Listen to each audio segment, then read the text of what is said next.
નમસ્કાર, કેમ છો? જલસો પોડકાસ્ટના આ નવા એપિસોડમાં આપનું સ્વાગત છે. ગુજરાતી ફિલ્મોના લગભગ દરેક ક્ષેત્રના કલાકારો સાથે અમે અત્યાર સુધી વાત કરી ચૂક્યા છીએ. અમારો ખૂબ લોકપ્રિય ઉપક્રમ છે શુદ્ધ દેશી સંવાદ, જેમાં અમે ગુજરાતી ફિલ્મોના પ્રમોશન માટે આવેલા કલાકારો સાથે તોફાન મસ્તીભર્યો સંવાદ કરીએ છીએ. અમે લગભગ બધા જ કલાકારો, બધા દિગ્દર્શકો, મોટાભાગના ચહેરાઓ સાથે વાતચીત કરી ચૂક્યા છીએ. ક્યારેય પ્રોડ્યુસર સાથે અમને વિશદે વાત કરવાનો મોકો નથી મળ્યો. આજના આ એપિસોડમાં અમે એક એવા વ્યક્તિ સાથે વાત કરવાના છીએ જે ગુજરાતી ફિલ્મોની સફળતાનું સરનામું છે. તેમના ખાતામાં એટલી અદ્ભુત ફિલ્મો બોલે છે. છેલ્લો દિવસ, શું થયું, કરસનદાસ પે એન્ડ યુઝ, ફક્ત મહિલાઓ માટે, 3 એક્કા. લગભગ તેમની દરેક ફિલ્મો બોક્સ ઓફિસ ઉપર ટંકશાળ પાડી રહી છે, લોકોને ગમી રહી છે અને વારંવાર જોવાતી ફિલ્મોમાંની આ ફિલ્મો રહી છે. આજે અમારા પોડકાસ્ટમાં અમે આમંત્રણ આપ્યું છે ફિલ્મ પ્રોડ્યુસર વૈશલ શાહને. એટલો બધો અદ્ભુત સંવાદ રહ્યો છે તેમની સાથેનો, એટલી બધી ઇન્સાઇટફુલ જાણકારીઓ અમને આજે જાણવા મળી છે. છેલ્લો દિવસ તેમની પ્રથમ ફિલ્મ કેવી રીતે બની, એ પછીની ફિલ્મો કેવી રીતે તેમણે પ્રોડ્યુસ કરી અને કઈ રીતે તેને સફળતા મળી, ફિલ્મોમાં માર્કેટિંગનું મહત્ત્વ કેટલું, ફિલ્મોમાં પ્રીમિયર્સનું મહત્ત્વ કેટલું, ગુજરાતી ફિલ્મો આજે કયા તબક્કે ઊભી છે અને આગળ કઈ દિશા દેખી રહી છે, આ બધું જ અમે વૈશલભાઈ પાસેથી અત્યંત રસપ્રદ રીતે જાણ્યું છે. ચાલો મળીએ વૈશલ શાહને અને જાણીએ ગુજરાતી ફિલ્મોની ગઈકાલ, આજ અને આવતીકાલ વિશેની ઇન્સાઇટફુલ વાતો. નમસ્કાર. નમસ્કાર. કેમ છો વૈશલભાઈ? બસ એબ્સોલ્યુટલી ફાઇન. જલસો પોડકાસ્ટમાં તમારું સ્વાગત છે. Thank you so much. Thank you. અમારી આ પોડકાસ્ટ સિરીઝ જ્યારથી અમે શરૂ કરી છે ત્યારથી અમે ઘણા બધા ફિલ્મ ઇન્ડસ્ટ્રીના કલાકારો સાથે, એક્ટર્સ સાથે, ડિરેક્ટર્સ સાથે, એક્ટ્રેસીસ સાથે ઘણી બધી વાતો કરીએ છીએ. અમારા શુદ્ધ દેશી સંવાદમાં અમે ફિલ્મોના પ્રમોશનના ભાગરૂપે કંઈક ને કંઈક કરતા રહીએ છીએ. દરેક વખતે અમારા મનમાં હોય છે કે કોઈ પ્રોડ્યુસર સાથે એક સરસ મજાનો નિસ્બતભર્યો સંવાદ થાય. અને મારા મનમાં બહુ જ હતું કે જ્યારે પણ હું આવું કંઈક પ્લાન કરીશ, હું વૈશલભાઈને પહેલું આમંત્રણ આપીશ. Thank you so much. So thank you so much કે અમારું કહેણા તમે તરત જ સ્વીકાર્યું અને અમારા આમંત્રણને માન આપીને તમે આજે અહીંયા છો. અમે ખૂબ ખૂબ આભારી છીએ આપના. In fact I have been waiting for this opportunity since couple of years now. So sweet. Thank you sir. Vaishal Shah અત્યારે ગુજરાતી ફિલ્મ ઇન્ડસ્ટ્રીનું એક એવું નામ છે કે જે મને લાગે છે કે જેના માટે એવું કહેવાય કે એ જે પણ પ્રોડક્ટને, જે પણ ફિલ્મને હાથ અડાડે છે એ સોનાનું ઈંડું સાબિત થઈને રહે છે. ખાસી સફળતા, તમારી યશરેખા ઘણી લાંબી અને સમૃદ્ધ છે. ખૂબ સફળતા છે તમારી. લગભગ દરેક ફિલ્મો બોક્સ ઓફિસ પર અને લોકોના જનમાનસમાં બંને પર સરસ મજાનું કામ કરી શકી છે, ખૂબ સફળતા મેળવી શકી છે. હું સીધો પહેલા પ્રશ્ન ઉપર આવું. મારે આ પૂછવું છે કે વૈશલ શાહને એવી સફળતાની અથવા તો સફળ ગુજરાતી ફિલ્મોની એવી કઈ ફોર્મ્યુલા મળી ગઈ છે જે બીજા બધા હજી શોધી રહ્યા છે અને કોઈને મળતી નથી, પણ વૈશલ શાહ પાસે છે? Would you love to share that? Yeah, sure. 100%. પણ ઓનેસ્ટલી સેઇંગ લાઈક કોઈ એવી સચ ફોર્મ્યુલા મારી પાસે છે નહીં.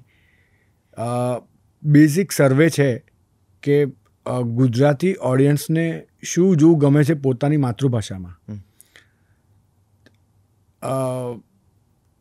તો હું થોડુંક ક્લિયર છું કે મારે શું નથી કરવું અને શું કરવું છે. જેમ કે એક્ઝામ્પલ આપું તો હોરર ફિલ્મ છે કે સિરિયસ ફિલ્મ છે કે લાઈક અલ્ઝાઇમરનો પેશન્ટ છે અને કંઈક સિરિયસ સબ્જેક્ટ છે, તો એવા પ્રકારની વાર્તા કે મર્ડર મિસ્ટ્રી છે, ક્રાઇમ થ્રિલર છે. તો એઝ ઓફ નાઉ મારા 2-3 ઝોનર્સ એવા છે કે જેને મારે એક્સપ્લોર નથી કરવા. ઓકે. પણ યસ, એ સિવાયના જેટલા પણ ઝોનર્સ છે આપણી પાસે કે લાઈક લવ સ્ટોરી છે, ફેમિલી ડ્રામા છે, કોમેડી ફિલ્મ છે, તો આ બધા genres I would love to explore. અને એમાં જેમ જેમ એક સારી વાર્તા ડેવલપ થાય તો યસ, એ પ્રમાણે અમે કોઈ ફિલ્મ બનાવતા આવીએ છીએ. એટલે પાછળની તમે જેટલી પણ ફિલ્મ્સ જોશો તે બધામાં મોસ્ટલી આ જ ઝોનર્સમાં અમે લોકો વી ફોલ આઉટ. એટલે ફોર્મ્યુલા એ આ જોનર છે જે તમને ફળી ગયો છે અથવા તો ફાવી ગયો છે? હા, એટલે એ આઈ સીન પીપલ કે જે પ્રમાણે મેં તમને કીધું કે સર્વે કરેલો છે કે ગુજરાતી ઓડિયન્સને માતૃભાષામાં કેવી ફિલ્મો જોવી ગમે છે. કે અગર લવ સ્ટોરીની વાત કરીએ તો લવની ભવાઈ છે, નાડીદોષ છે, આપણી પાસે એક્ઝામ્પલ્સ છે. રાઈટ. ફેમિલી ડ્રામાની વાત કરીએ તો ફક્ત મહિલાઓ માટે છે, ઓમ મંગલમ સિંગલમ છે. તો એ પ્રકારના પણ ફિલ્મ્સ છે કે જેમાં આપણે જોયું છે કે ઓડિયન્સે સારો પ્રતિસાદ આપ્યો હોય. BR છે ફોર દેટ મેટર. કોમેડી ફિલ્મની વાત કરીએ તો છેલ્લો દિવસ છે, શું થયું છે, 3 એક્કા છે. આ બધા કોમેડી જોનર્સ છે કે જે પબ્લિકે એપ્રિશિએટ કર્યું છે. સો વેન વી નો કે પબ્લિકને શું ગમે છે અને એ લોકો કોને વધારે પ્રતિસાદ આપે છે, તો I feel to stick to that formula, you know, and make different stories in the similar genres. Correct. એટલે જોનર સેમ રાખીએ, વાર્તા અલગ લાવીએ અને વાર્તા ઉપર વધારે મહેનત કરીએ.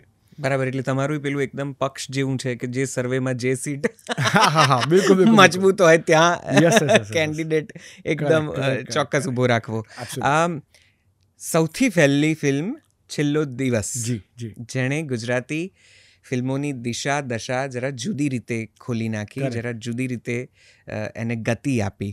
આ ફિલ્મ, મને વિશ્વાસ છે કે અમારા ઘણા બધા જે વ્યુઅર્સ અત્યારે જોઈ રહ્યા છે એમને ઈચ્છા હશે કે આની પાછળની તમે કહાણી કહો. કઈ રીતે છેલ્લો દિવસ બની અને પ્રોડ્યુસર તરીકે તમને એમાં ઇન્વેસ્ટ કરવાની ઈચ્છા કેવી રીતે થઈ? અને જો હું ભૂલ ના કરતો હોઉં તો એ તમારી પહેલી ગુજરાતી ફિલ્મ. Yes sir. તો એ ત્યાં સુધી ગુજરાતી ફિલ્મોમાં તો આપ હતા નહીં. તો છેલ્લો દિવસમાં કેવી રીતે આવ્યા, કઈ રીતે આ ફિલ્મ બની અને કઈ રીતે પછી આ મુખ્ય વ્યવસાય થઈ ગયો? આનો જવાબ આપવા માટે મારી પાસે કેટલો સમય છે એ તમને આપ બોલો એટલો. કારણ કે આમાં થોડીક લોંગ સ્ટોરી છે. બિલકુલ, we would love to know that. હું અને કેડી અગેન સ્કૂલ ફ્રેન્ડ્સ છે. અમે લોકો દિવાન વલ્લભભાઈ સ્કૂલમાંથી અમારું સ્કૂલિંગ કમ્પ્લીટ કર્યું છે. અચ્છા. અને KD was in two the music since 7th standard. So એને આફ્ટર ધ કોલેજ ગ્રેજ્યુએશન એને મુંબઈ શિફ્ટ થયો અને એને જતીન પંડિતને અસિસ્ટ કર્યા. When he was in Mumbai અને after the work he use to write the scripts અને એ ઘણી બધી ફિલ્મ જોવે, ફિલ્મ લખે. બીજી બાજુ એવું છે, આ કેડીની વાત મેં તમને કરી. અગર હું મારી વાત કરું તો એવું છે કે મારા 4th ફાધરના ટાઈમથી we are in to this business. આ વસ્તુ કદાચ કોઈને ખ્યાલ નથી. અચ્છા. પપ્પાના ફુવા ડાયાભાઈ શેઠ, એમના સન ઇન્દુભાઈ શેઠ, એમના અમદાવાદમાં almost 18 theatre, single screen theatres એમના હતા. ઓહો. એટલે મારું જે એક્સટેન્ડેડ ફેમિલી છે, દે વેર ઇન્ટુ ધ એક્ઝિબિશન્સ. એટલે થિયેટર એક્ઝિબિશનમાં બધા લોકો હતા, ઇન્ક્લુડિંગ માય ડેડ. અને પપ્પાએ લેટર સ્ટેજ પર જ્યારે સિંગલ સ્ક્રીન થિયેટર્સ બંધ થયા તો એમને ડિસ્ટ્રીબ્યુશન પણ એમણે સ્ટાર્ટ કરેલું. પણ માર્કેટ બહુ વોલેટાઇલ હતું એ ટાઈમ પર ડિસ્ટ્રીબ્યુશનમાં, because one distributor needs to buy a film from the producer for particular territory. કે અગર મારા ફાધરને ગદર ફિલ્મ જોઈએ છે અમદાવાદમાં ચલાવવા માટે તો એમણે બોમ્બે જવાનું, પ્રોડ્યુસર પાસેથી એક એક્સ અમાઉન્ટમાં ડીલ નક્કી કરવાની અને એમના ઉપર પ્લસ થાય કે માઇનસ થાય, that the entire risk is on date. અગર 5 લાખ રૂપીઝમાં અમદાવાદ ટેરિટરી પરચેસ કરી હોય અને અગર એનું 25 લાખ થાય તો 20 લાખ ઇઝ આર પ્રોફિટ. અને જો એ 5 લાખમાંથી ખાલી બોક્સ ઓફિસ અમદાવાદનું ખાલી 1 લાખ રૂપિયા થાય તો 4 લાખ રૂપિયા અમારું નુકસાન છે. તો માર્કેટમાં બહુ મોટું ગેમ્બલિંગ ચાલતું હતું, specially in the distribution segment એ ટાઈમ ઉપર. So we close this business in 2006. અને ફાધર મને એ વખતે સમજાવેલું when I was in the 12th કે બેટા તું ભણવામાં બહુ હોશિયાર છે નહીં, એટલે થોડુંક સ્ટડી ઉપર વધારે ધ્યાન આપ. અને જો અગર મગજમાં એવું ક્યાંય પણ હોય કે I sit on the dad's business, તો sorry, that's not gone happen. હું તને અલાઉડ નહીં કરું. જ્યાં સુધી હું છું ત્યાં સુધી I will not allow you to enter in to this space because it is very risky. અને મેં લાઈફમાં ઘણા બધા અપ્સ એન્ડ ડાઉન્સ જોયેલા છે because of this the trade. કે જેમાં માર્કેટમાં ઘણી વખત તમે એક્સ્ટ્રીમ પ્લસમાં જાઓ છો અને ઘણી વખત તમે બહુ જ માઇનસમાં જાઓ છો. રાઈટ.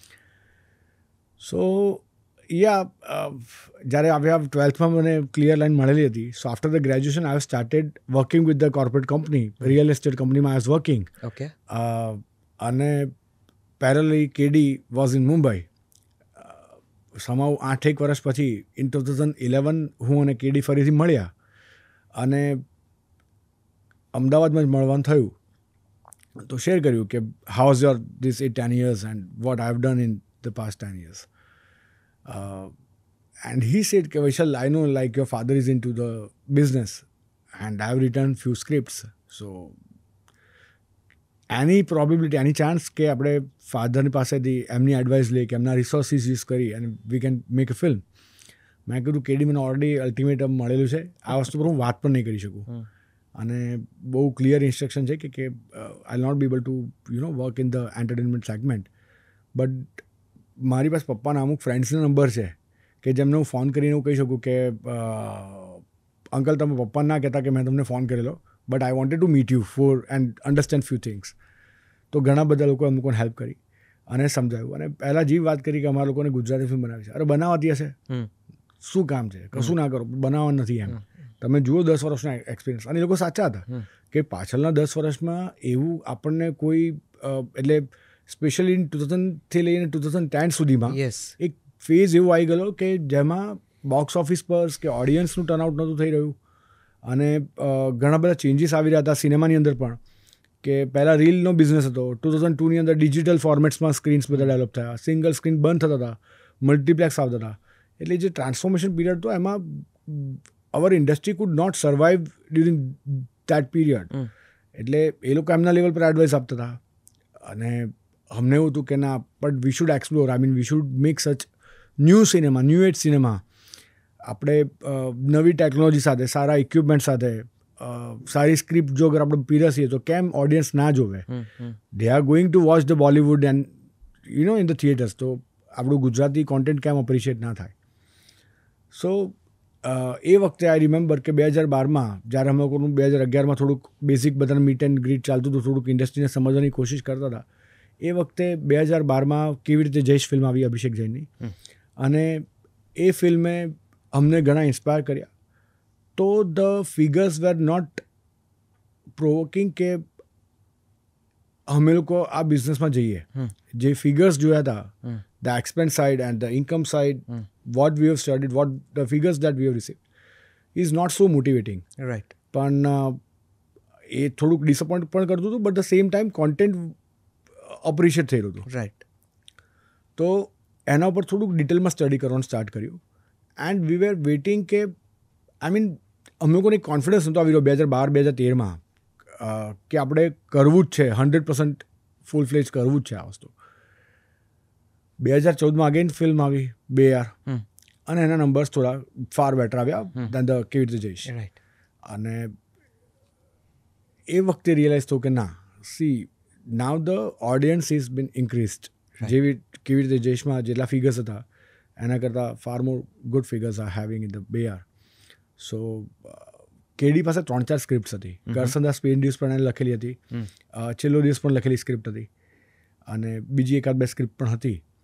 એટલે અમે લોકોએ ડિસાઇડ કર્યું કે આપણે પહેલાં છેલ્લો દિવસને સિલેક્ટ કરીએ, just because we felt at that time કે કોઈ પણ ઇન્ડસ્ટ્રીમાં અગર યુથનું ઇન્વોલ્વમેન્ટ આવે તો એ ઇન્ડસ્ટ્રી સારી રીતે બૂમ થઈ શકે છે. અને આપણે અત્યારે અગર જોઈએ કે IT સેક્ટર તો majorly it's been driven by the youth now. Right. The same with finance. Correct. So we thought to have the youth in the film or as an audience, I mean કે જે લોકો આવ્યા ફિલ્મને સમજી શકશે અને કદાચ એ લોકો આની સાથે વધારે કનેક્ટ કરી શકશે. રાઈટ. તો અમુક છેલ્લો દિવસે સબ્જેક્ટ સિલેક્ટ કર્યો અને ઇન 2015 માર્ચમાં આઈ ક્વિટ ધ જોબ અને મી એન્ડ કેડી એ started the production house as Belvedere films. Right. અને એમાં અમુક પહેલી ફિલ્મ બનાવી જે 20મી નવેમ્બર 2015 રિલીઝ કરી. અને ફિલ્મ રિલીઝ કરી એ પહેલાં ફિલ્મે ઘણા બધા રેકોર્ડ્સ ઓલરેડી તોડી નાખેલા. આ વસ્તુ માટે પણ કદાચ કોઈને ખ્યાલ નથી કે જેવું અમુક ટ્રેલર લોન્ચ કર્યું તો એના વિધિન 2 days એના મોર દેન 3 lakhs જેટલા વ્યુઅરશિપ્સ મળી ગયેલી હતી એ ટ્રેલર ઉપર જ ખાલી. પાસ્ટમાં ફિલ્મ્સને આવું ટ્રેલર ઉપર રિસ્પોન્સ નહોતો મળ્યો, અને એ ટાઈમ પર યુટ્યુબ ઉપર સ્પેન્ડ કરવાનો કે સ્પોન્સરશિપની એડવર્ટિઝમેન્ટ રન કરવાનો એવા કોઈ કોન્સેપ્ટ હતા પણ નહીં. ફેસબુક ઉપર થોડું ઘણું પ્રમોશન્સ ચાલે, પણ જેવું અમુક લોન્ચ કર્યું અને તરત 2 દિવસમાં 3 lakhs જેટલા નંબર્સ મળી ગયા. અને અમારે થોડુંક વાઇડ રિલીઝ કરવું હતું. તો ફિલ્મ જ્યારે રિલીઝ કરી તો ફર્સ્ટ ટાઈમ ગુજરાતીમાં આ ફિલ્મનો અમુક વર્લ્ડ પ્રીમિયર કરી શક્યા કે ઓસ્ટ્રેલિયા, US, કેનેડા, આ ઇન્ડિયા, આ ચારેય કન્ટ્રીમાં અમે લોકો એક જ દિવસે ફિલ્મ રિલીઝ કરી 20મી નવેમ્બરે. વાહ. એટલે હજુ રિલીઝ થયા પછી એનો પ્રૂવન રેકોર્ડ નહોતો કે ઓસ્ટ્રેલિયામાં અમારું એક્ઝિબિશન થાય, પણ yes we tried and that happened. એટલે છેલ્લો દિવસ એ કંઈક જુદી રીતે ગુજરાતી ફિલ્મને અમુક વર્ષો પછીના પહેલા દિવસ અને પહેલી સફળતાની જેમ મળી.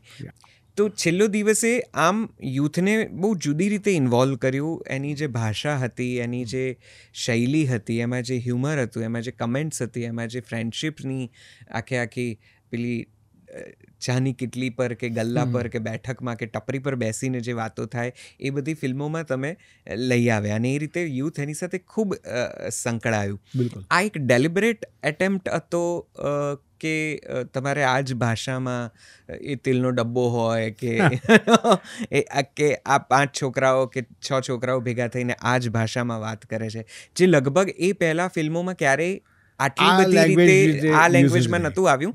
મોટે ભાગે જે ભાઈબંધો બેસીને જે વાતો કરતા હોય એ વાતો, એ ભાષા કદાચ તમે આખી સિલ્વર સ્ક્રીન ઉપર લઈ આવ્યા. અને પછી એના સારા અને ખરાબ બંને પરિણામો એ રીતે જોવા મળ્યા કે આમ ગુજરાતી ફિલ્મોની એક જુદી વ્યાખ્યા બની, જુદી રીતે સફળ થઈ અને ઘણા બધા લોકોને એમાં કંઈક કરી છૂટવાની ઈચ્છા થઈ આવી.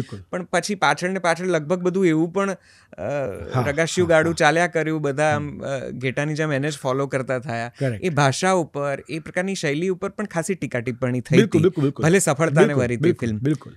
તમને શું લાગે છે, આ ડેલિબરેટ એટેમ્પ્ટ હતો? આના માટે તૈયાર હતા? 100% આના માટે અમે લોકો તૈયાર હતા અને આનો કમ્પ્લીટલી શ્રેય કેડીને જાય છે.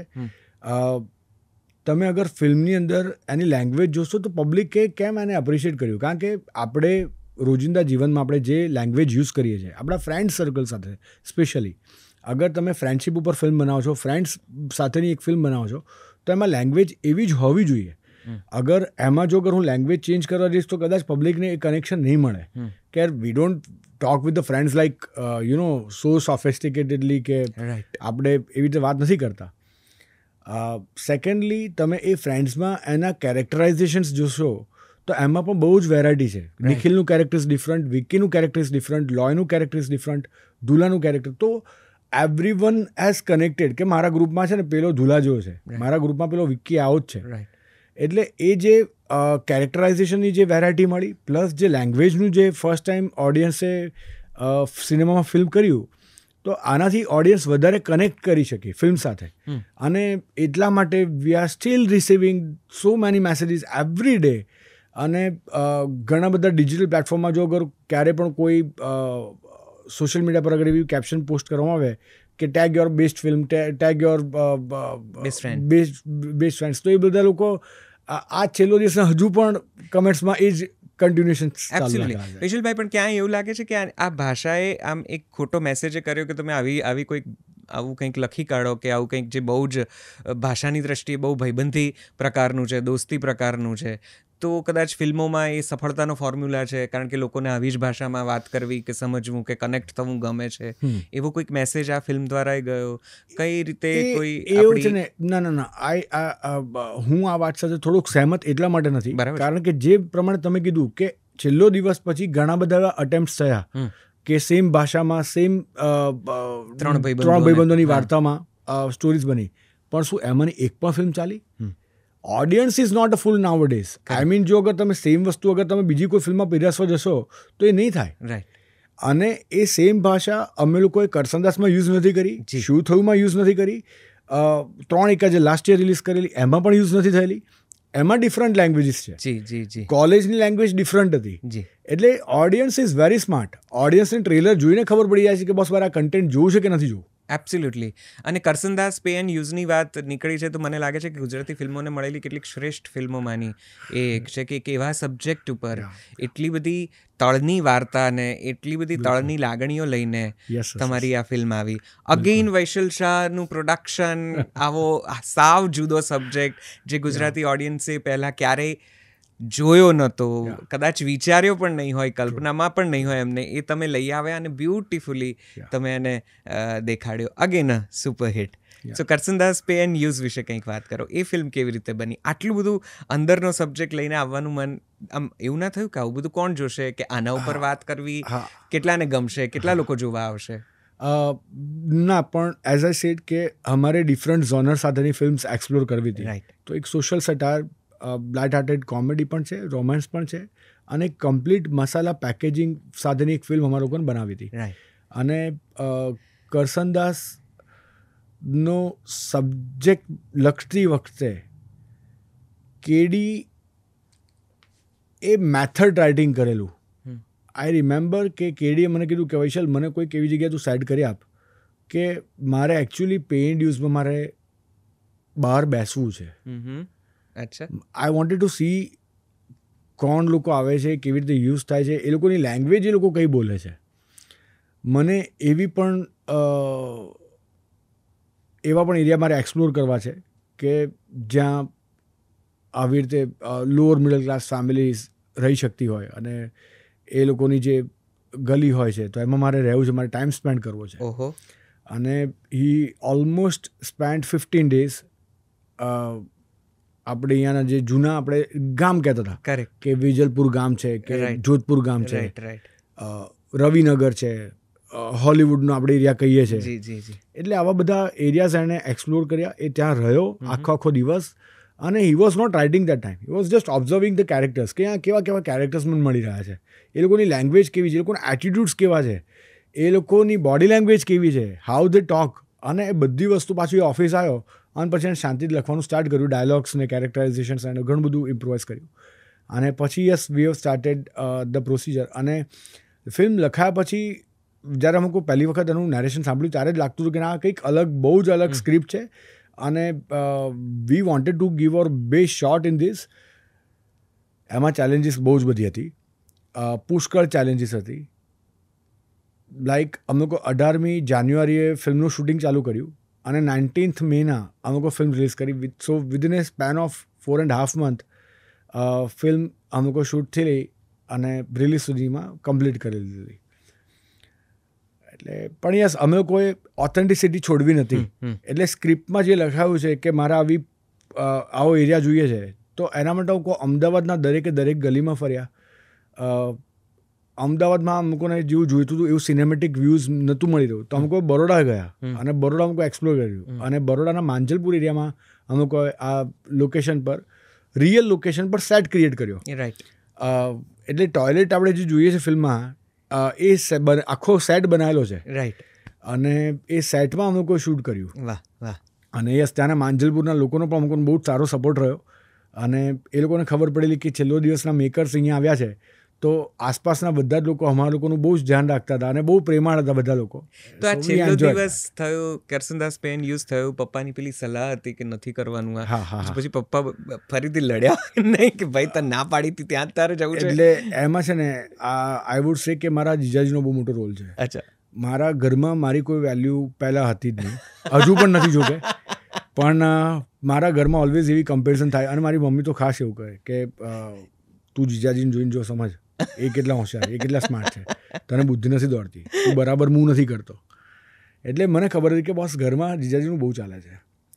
તો એઝ આઈ સેડ કે 2012 થી 2014માં જ્યારે અમે લોકો સિનેમા ઓબ્ઝર્વ કરી રહ્યા હતા, અને જ્યારે ઇન્ડસ્ટ્રીને સમજવાની કોશિશ કરતા હતા, એ ટાઈમ પર અમારે લોકો થોડુંક ડિટેલ રિસર્ચ ચાલતું હતું કે ટોટલ ગુજરાતમાં કેટલી સ્ક્રીન છે, એમાંથી સિંગલ સ્ક્રીન કેટલા, મલ્ટીપ્લેક્સ કેટલા, ટિકિટની પ્રાઇસ કયા સેન્ટર્સમાં કઈ હોય છે, ABCમાં કયા કયા ટિકિટની પ્રાઇસ હોય છે, પ્રાઇસની અંદર થિયેટરમાં પણ કેટલી કેટેગરીઝ હોય છે, કેટલી સીટ્સ હોય છે પર સ્ક્રીન, ટોટલ પર સિનેમાની અંદર કેટલી સ્ક્રીન છે, ટોટલ ગુજરાતમાં કેટલી સ્ક્રીન છે, કેટલા મલ્ટીપ્લેક્સ છે, કેટલા સિંગલ સ્ક્રીન છે, ટિકિટની વેરાયટી શું છે, એમાં ડિસ્ટ્રીબ્યુશન શેર શું, એક્ઝિબિટર્સનો શેર શું, પ્રોડ્યુસરનો શેર શું.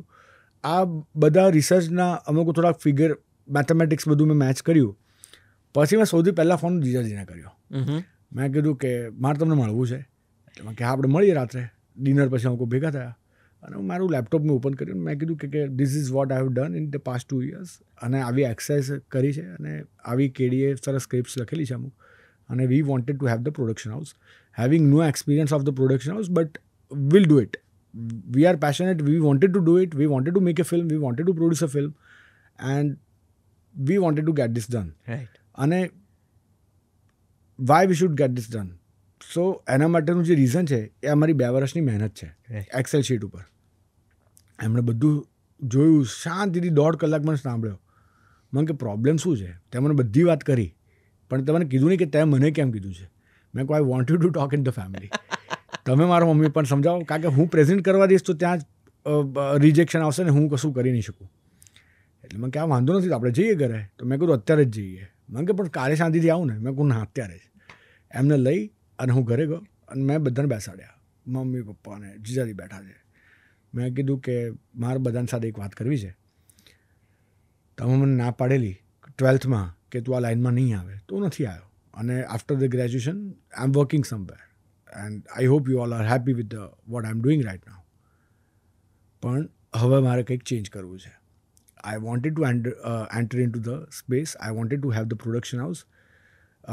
ગુજરાતીમાં હજુ સુધી એક ફિલ્મ ચાલી નથી. મને ખબર છે આપણી પાસે એવા કોઈ ગ્રેટ રેકોર્ડ્સ નથી કે વાય ટુ ગો, કે જાણી નદીનો પ્રવાહ હોય. યુઝ્યુઅલી આપણે એ જ ફ્લોમાં આપણે જતા હોઈએ. તો અહીંયા નદીનો પ્રવાહ નથી અને તું એ ફ્લોમાં જઈ રહ્યો છે ઊંધા ડિરેક્શનમાં. એટલે મેં કીધું કે પણ મેં જેટલી પણ પ્રિપરેશન કરી છે એન્ડ વી આર શ્યોર કે આ ટાઈમ પર કદાચ અમુક સક્સેસ જઈ શકીએ છે. સો મેં કીધું જીજાજી up to you now you say. એટલે મમ્મીએ તો સીધું પહેલાં જીજાજી કંઈ બોલે પહેલાં મમ્મીએ રડવાનું ચાલુ કરી નાખ્યું. ખોટી વાત જ ના જોઈ મને ઘરમાં. મેં તને પહેલાં જ ના પાડી હતી, પપ્પા તને બેસીને સમજાવેલો છે. You have seen our life in the past, કે I mean how ups and downs you have seen, and I don't want you to going through the same phase again. એટલે મેં કીધું કે મમ્મી એના જ માટે મેં થોડુંક રિસર્ચ કરેલું છે. આ રિસર્ચ તારું બધું બોગસ હોય છે, તારે મારી જોડે કોઈ વાત જ નહીં કરવાની. મેં કીધું મમ્મી હવે ઇમોશનલ વાત કરશે તો હું હવે પ્રેક્ટિકલી કંઈ વાત જ નહીં કરી શકું. પછી જીજાજીને મેં કીધું મમ્મી તું 2 મિનિટ ખાલી શાંતિ રાખ, જીજાજીને સાંભળી લે. એમને સાંભળ્યા પછી જો અગર ના લાગતું હોય તો આપણે નહીં કરીએ. આપણે કેવું કંઈ મોટું ચેલેન્જ છે કે તું આટલો મોટો ઘરમાં ડ્રામા ક્રિએટ થઈ ગયો છે. એટલે પછી જીજાજી કીધું કે મેં શાંતિથી 2 કલાક બેસીને બધું જ જોયું છે અને છોકરાઓ બહુ જ પેશનેટ છે એન્ડ આઈ ફીલ કે એ લોકોને જે કરવું હોય એ આપણે ત્યારે કરવા દઈએ. જો અગર કદાચ કંઈક પ્લસ માઇનસ થશે તો we are there to support them. So પપ્પા આ વસ્તુ તરત સમજી ગયા. પણ મમ્મી તો અગેન કે વિપુલભાઈ તમને ખબર નથી, એમ જીજાજી તમને ખબર નથી કે what we have gone through, એમ તમે ખાલી સાંભળેલું છે પણ તમે એ પરિસ્થિતિમાં તમે રહ્યા નથી એટલે તમને ખબર નથી કે વાય વી આર સેઇંગ નો. અને ત્યાં જ પપ્પાએ કીધું વાંધો નથી, તારો બાપ હજુ જીવે છે, એક ફિલ્મ કરી લે. જો અગર ના વર્કઆઉટ થયું તો અગેન પાછું બેક. મેં કહ્યું yes dad, I'll do that same thing. એક વખત બસ ખાલી મને ટ્રાય કરી લેતો, નહીં વર્કઆઉટ થાય I'll go back. So how did you manage the finance at that point of time? Papa invested? No, not the papa invested. But yes, મારા ઘણા બધા સર્કલમાં લોકો હતા કે જેમની સાથે અમે કોઈ વાત કરી અને ક્રાઉડ ફંડ જેવું કોઈ ભેગું કર્યું અને અમે 6-7 લોકો ભેગા થઈ અને yes, we did this project. So how are they feeling right now? અત્યારે એમની કેવી લાગણીઓ છે? Are they happy? They are super happy, but during the project અમે બધા જ પાર્ટનર્સ એકબીજા જોડે બહુ જ ફાઇટિંગ કરી છે. Because of our immaturity કહી શકાય કે because of our lack of experience કહી શકાય. અમે લોકો ઇનિશિયલી એનું ફિલ્મનું બજેટ બનેલું 75 lakhs અને એ પ્રમાણે અમે લોકોએ ફંડ પૂલ કરેલું. હવે એ 75 lakhs તો મારા 10મા દિનના શૂટના જ પતી ગયા. શૂટનો 10મો દિવસ હતો અને વી are done with the funds.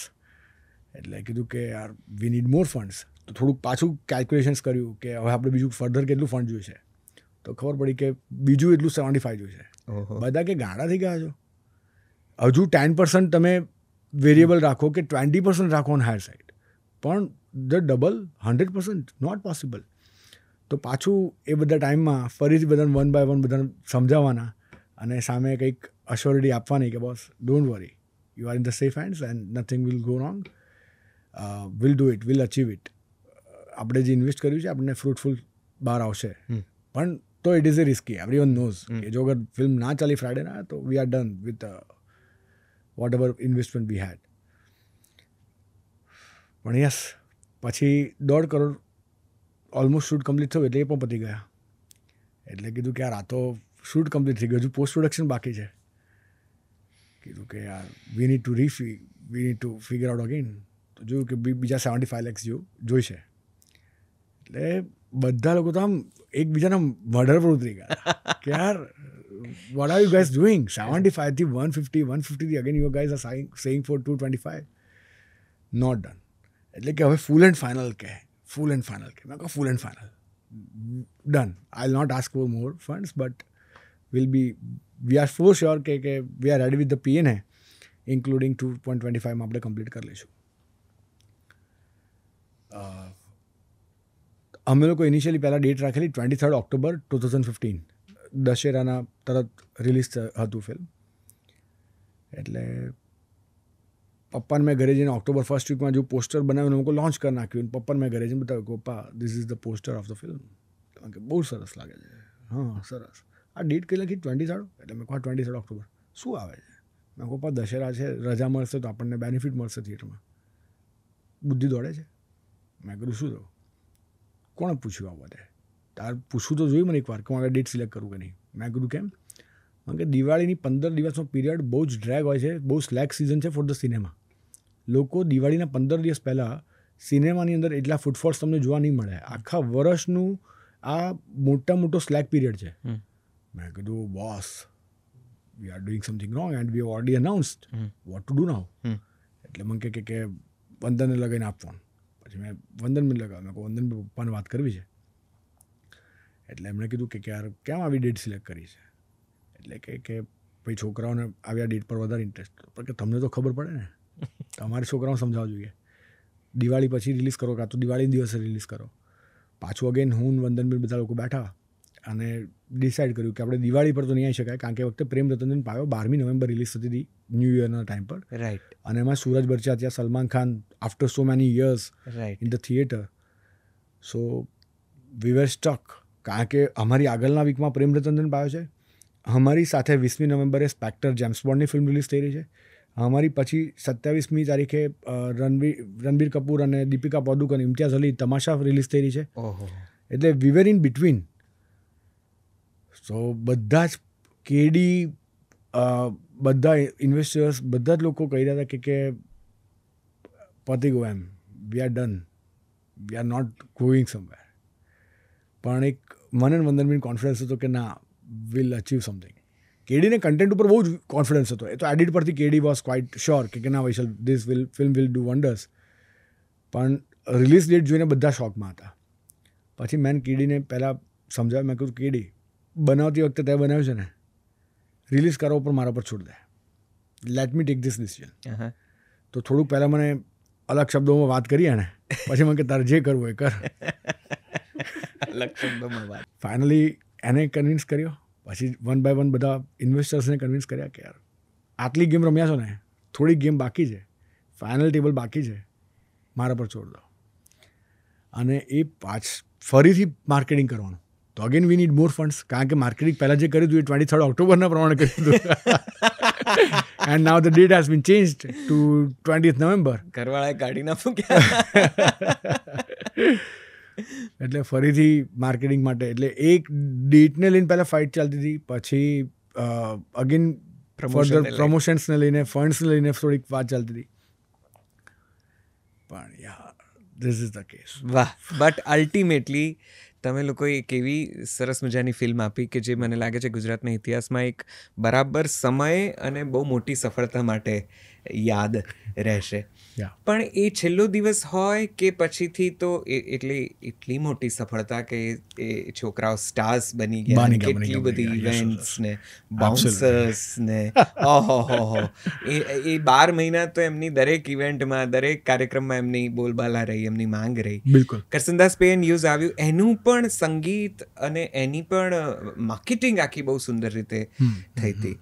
વૈશલભાઈ માટે એવું કહેવાય છે કે એ માર્કેટિંગને એક્ઝેક્ટલી સમજે છે અને એમની ફિલ્મોમાં જે રીતે માર્કેટિંગ થાય છે ફિલ્મોનું એ કદાચ બીજી ફિલ્મોએ પણ શીખવું જોઈએ અથવા તો એની પણ એક ખાસ કંઈક તો કેડીભાઈ પાસે પડીકી છે કે જે એમને જ ફાવે છે વહેંચતા.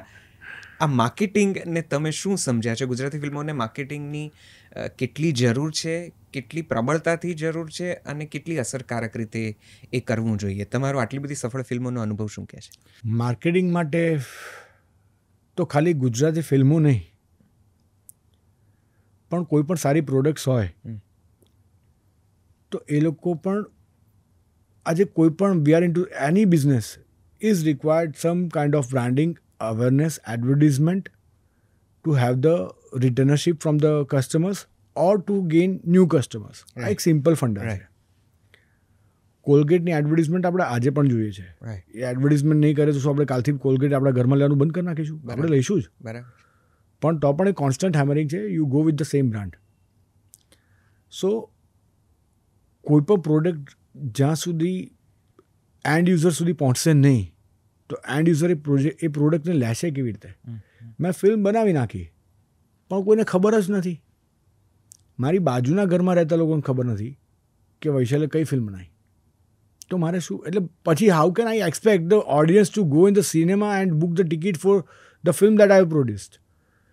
સો it is equally the producer's responsibility to make a good film and to market well. તો હું જો કદાચ આંકડાઓમાં એને પૂછું તો તમે કોઈને નવા ફિલ્મ મેકર્સને એવું ગાઈડ કરી શકો કે તમારા બજેટનું આટલું ટકા તો તમારે માર્કેટિંગ માટે પ્રોવાઈડ કરવું જ પડે? Is it 10%, 20%, 50%, 70%? ઓનેસ્ટલી સેઇંગ આનો કોઈ ફોર્મ્યુલા મારી પાસે પણ નથી કે હું પર્સન્ટેજમાં વાત કરી શકું, કારણ કે એ દરેક વખતે કેસ ટુ કેસ ડિપેન્ડ કરતું હોય છે. ઓકે, જ્યારે છેલ્લો દિવસ બનાવેલું એ વખતે we have almost spent 1.25 crore on the marketing. હવે એ વખતે અને એ પણ કેમ મારે એટલું સ્પેન્ડ કરવું પડ્યું? Because the entire team was new. Right. સ્ટારકાસ્ટના બધા ચહેરાઓ અનનોન હતા for the audience. Makers were not having any good name or good image in the market કે ભાઈ આ કોઈ પહેલાં શું કર્યું છે, કોઈ રેકોર્ડ નહોતા. તો જ્યારે ફર્સ્ટ ટાઈમ અપિયર કરી રહ્યા છે ત્યારે થોડુંક હેમરિંગ વધારે કરવું પડે છે. રાઈટ. અને યસ, એક બીજું એક્ઝામ્પલ આપીશ. છેલ્લો દિવસ પછી તરત કરસનદાસ પેઇન્ટ યુઝનું. કરસનદાસ પેઇન્ટ યુઝમાં અમે લોકો 2.25 crore રૂપીઝ સ્પેન્ડ કરેલા. Which is quite a good amount. Yes, and reason behind that was of course again એમાં પણ સેમ મારી પાસે એ ફિલ્મમાં છેલ્લો દિવસ પછી જે સ્ટાર્સ એસ્ટાબ્લિશ થઈ ગયા હતા, પણ એમાં 2 વર્ષ પછી જે કરસનદાસમાં એક્ટર્સ હતા લાઈક માઇકલ છે કે દીક્ષા છે કે જયભાઈ છે, ચેતનભાઈ છે, એ બધા લોકોએ એટલી બધી ફિલ્મ કરી જ નથી કે એ લોકોનું ઓડિયન્સને પુલ કરી શકે થિયેટરમાં. રાઈટ. એક આ રીઝન હતું. બીજું રીઝન એ હતું કે અમે લોકો 19th મેના ફિલ્મ રિલીઝ કરી. 28th એપ્રિલના બાહુબલીનો પાર્ટ 2 આવેલો. ઓહ યસ. કટપ્પા ને બાહુબલી કો ક્યું મારા, એનું રિવિલેશન્સ એ ફિલ્મમાં એ સેકન્ડ પાર્ટમાં હતું. I remember that. તો આપણને પહેલેથી ખબર હતી કે આ 28th એપ્રિલના રિલીઝ થાય છે તો આ ફિલ્મને 1.5 મહિના સુધી થિયેટરની બહાર કોઈ કાઢી જ નહીં શકે. 5thના અતિ તુમ કબ જાઓગે એનું સિક્વલ હતું પરેશ રાવલ સાથે કે કાર્તિક આર્યન. હવે અતિ તુમ કબ જાઓગે એ પહેલું જે પાર્ટ હતો અજય દેવગન સાથેનો, એ અગેન બહુ હિટ ફિલ્મ અને આ ફ્રેન્ચાઇઝી આવી રહી હતી. 12th મેના સરકાર 3 આવતું હતું અને સાથે મેરી પ્યારી બિંદુ. 19th મેના અમે લોકો જે દિવસે ફિલ્મ રિલીઝ કરી રહ્યા હતા એ વખતે હાફ ગર્લફ્રેન્ડ અને હિન્દી મીડિયમ બંને ફિલ્મ સાથે આવેલી. અમારી પાછળ 25મી મેના સચિન તેંડુલકરની બાયોપિક આવેલી. પહેલાં MS ધોની હિટ હતી અને નાવ સચિન ઇઝ કમિંગ. તો અમારી સાથે અમારી આગળ 2 ફિલ્મ મોટી, અમારી સાથે 2 ફિલ્મ મોટી, અમારી પાછળ મોટો હાથી, અમારા 4 વીક પહેલાં મોટો હાથી. એટલે અમે લોકો એ જગ્યાએ હતા. તો મારે ઓડિયન્સમાં એટલું હેમરિંગ કરવાની જવાબદારી બને છે કે ઓડિયન્સના મગજમાં આ બધી ફિલ્મ આવે જ નહીં. એટલીસ્ટ ગુજરાતની અંદર એ લોકોના મગજમાં એક જ ફિલ્મ આવે કે ભાઈ ફિલ્મ આવે કઈ આવે તો કે કરસનદાસ પેઇન્ટ યુઝ. જ્યાં સુધી હું એટલું હેમરિંગ નહીં કરું ત્યાં સુધી એ લોકો બુકમાં શો કે પેટીએમ પર કે બોક્સ ઓફિસ પર જઈને ટિકિટ બાય નથી કરવાના. સો એના માટે અમુક 2.25 કરોડનું બજેટ સ્પેન્ડ કરેલું. એટલે આ કેસ ટુ કેસ ડિપેન્ડ કરતું હોય છે કે જો કે તમે જે ટાઈમ પર ફિલ્મ રિલીઝ કરો છો તો એની આગળ પાછળ બીજું શું લાઇનઅપ છે, કઈ મોટી ફિલ્મ આવે છે, તમને ક્લિયર રન મળે છે કે નથી મળતો, તમારી સ્ટારકાસ્ટ કોણ છે, તમે ફિલ્મનું પોઝિશનિંગ તમે કેવી રીતે કરી રહ્યા છો. દરેક વખતે ખાલી હોર્ડિંગ્સ કરવાથી કામ નથી બનતું. દરેક વખતે ખાલી ન્યૂઝપેપર પ્રિન્ટ કરવાથી કામ નથી બનતું. આ બધું ટીજી ડિફરન્ટ છે. અગર તમે યુથ માટેની ફિલ્મ બનાવો છો અને અગર હું ન્યૂઝપેપરમાં મેં 2 કરોડનું બજેટ રાખ્યું અને ડિજિટલ ઉપર મેં ખાલી 5 લાખ રૂપિયાનું બજેટ રાખ્યું તો આઈ એમ ડન. હું સાવ ખોટી દિશામાં ગયો છું. કારણ કે યુથ અત્યારે કદાચ પ્રિન્ટ્સ પર એટલું બધું ફિઝિકલ છે નહીં, they are now on the mobile screens. એ લોકો બધી એપ્લિકેશન્સ ડાઉનલોડ કરેલી છે અને જે પણ ન્યૂઝ એ લોકોને જોવા છે એ લોકોને એના પરથી જ એપ્લિકેશન પરથી જ મળી જાય છે. અગર ફેમિલી ડ્રામા બનાવું છું અને એમાં સેમ 2 કરોડનું મેં મારું બજેટ રાખ્યું છે ડિજિટલ ઉપર અને ન્યૂઝપેપર પ્રિન્ટમાં કે પ્રિન્ટ એડવર્ટિઝમેન્ટ માટે મેં ખાલી 5 લાખ રૂપિયાનું બજેટ રાખ્યું છે, તો again I am done going on the wrong track. કારણ કે ફેમિલી ડ્રામા છે, you are targeting particular age group from 35 years to 50-60 years. તો એ લોકો તો they are still on the prints, they are still on the physical copies. So મારું budget એમાં less હોય તો એ વસ્તુ પણ તો આ ડિજિટલ પર જે અત્યારે સ્પેન્ડ કરવામાં આવે છે, તમારો અનુભવ શું કહે છે? એ ફૂટફોલમાં કન્વર્ટ થાય છે? કેટલું થાય છે? અને આ જે આખી સોશિયલ નેટવર્કિંગ હેન્ડલ્સ ઉપર જે ફિલ્મો સફળ થાય છે કે એના વિશે જે પણ ચર્ચાઓ થાય છે કે હોહા થાય છે, એ રિયલ ઓડિયન્સ જોઈ શકે છે? એટલે કે એનું કન્વર્ઝન સ્ક્રીનમાં જનાર ઓડિયન્સ તરીકે થાય છે? સર, એઝ આઈ સેડ કે પબ્લિક છે, ઓડિયન્સ છે, એ તો ટ્રેલર ઉપર જ નક્કી કરે છે કે હું આ ફિલ્મને જોવા જઈશ થિયેટરમાં કે નહીં જઉં. રાઈટ. સેકન્ડલી, એ વસ્તુનું ફિગર કાઢવું કે આનું કન્વર્ઝન ડિજિટલ પરથી કેટલું મળે છે એ બહુ ડિફિકલ્ટ છે ટુ ટ્રેક દેટ. અને ઓનેસ્ટલી સેઇંગ કે એ ખાલી વર્ટિકલ છે. જેમ આપણે OH હતું, પ્રિન્ટ હતું, રેડિયો હતું, આ બધા જે ડિફરન્ટ વર્ટિકલ્સ છે, તો હવે આપણી પાસે એક ડિજિટલ પણ એક નવું વર્ટિકલ છે. સો આ બધા જ પ્લેટફોર્મ તમારા એડવર્ટિઝમેન્ટ માટેના છે, અવેરનેસ માટેના છે. But one can't say that કે બસ મેં આ ન્યૂઝપેપરમાં એડવર્ટિઝમેન્ટ આપી તો એનાથી મને 1 લાખનું ફૂટફોલ મળ્યું. સોરી, એ ફિગર્સ કોઈ કરી જ નહીં શકે, મેચ જ કોઈ નહીં કરી શકે. રાઈટ. તો હવે જે પેલું ટ્રેડિશનલ મીડિયમ્સ ઓફ એડવર્ટાઇઝમેન્ટ્સ કે માર્કેટિંગનું હતું, છાપું ગણી લો કે પેલી ન્યૂઝ ચેનલ્સની વચ્ચે જે તમે પ્રોમોઝ કે વગાડતા હતા કે ફિલ્મો દરમિયાન જે થતું હતું, આ મીડિયમનું કોઈ મહત્વ હવે તમે તમારી 100% જુઓ છો કે? 100% સર, છે જ. અને આ મીડિયમ્સ ક્યારેય આઈ ડોન્ટ થિંક સો કે આ મીડિયમ્સ જતા રહેશે. આ નહીં જાય, આ રહેશે જ. ખાલી એક ડિજિટલ વર્ટિકલ એક નવું ઊભું થયું છે, બટ દેટ ડઝન્ટ મીન કે એને બીજા બધાને કમ્પીટ કરી શકે. નથી કરી શકતું. કારણ કે આજે તમે એક રોડ પરથી જઈ રહ્યા છો, તમે એક રેડિયો સાંભળી રહ્યા છો, તો એ તમે સ્કીપ નહીં કરી શકો. તમે કદાચ ચેનલ ચેન્જ કરી શકશો. રાઈટ. કે મારે આ ચેનલ નહીં, મારે આ ચેનલ પર શિફ્ટ થવું છે. રાઈટ. પણ અહીંયા તો શું છે, આ સ્મોલ સ્ક્રીન જે તમારા હાથમાં છે એ તો એક્સિલેટર છે, કર્યા જ કરો. એટલે એનું કોઈ શોર્ટ તમને એક રીચ મળે એ છે જ નહીં. અને the moment you scroll, the platform will calculate the count that you have seen, but you are not seen. You are just scroll. So માર્કેટિંગનો કોઈ શોર્ટ કદાચ ફંડા છે નહીં? માર્કેટિંગનું શોર્ટ ફંડા sir film to film again vary કરે છે. એ દરેક ફિલ્મ જોઈ એને સમજી કે મારી ફિલ્મનું TG શું છે, મારે કઈ USPs છે, હું શેના ઉપર બેંગ ઓન રમી શકીશ, મારા કયા હું આમાંથી ટૂલ્સ યુઝ કરીશ કે જે હું ઓડિયન્સને એટ્રેક્ટ કરવા માટે આટલે વસ્તુ પડી છે મારી પાસે. કે જેમ કે સપોઝ ફની પોસ્ટર્સ છે, ફની ડાયલોગ સિક્વન્સ છે, અધરવાઇઝ એક એવું મારી પાસે વિઝ્યુઅલ્સ છે કે જે કદાચ હજુ સુધી ગુજરાતીમાં કે કદાચ બીજી કોઈ સિનેમાની અંદર જોવાયું ના હોય. તો એવા પ્રકારના કોઈ વિઝ્યુઅલ્સ છે કે જે મારી ફિલ્મની USP છે, તો હું એ પ્રમાણે એને કટ ડાઉન કરીશ અને ઓડિયન્સને એટ્રેક્ટ કરીશ to come in the theatre and to watch the film. So એ પ્રમાણે તમારે સ્ટ્રેટેજી દરેક વખતે તમારે દરેક ફિલ્મ ઉપર બનાવવી જ પડે છે. રાઈટ.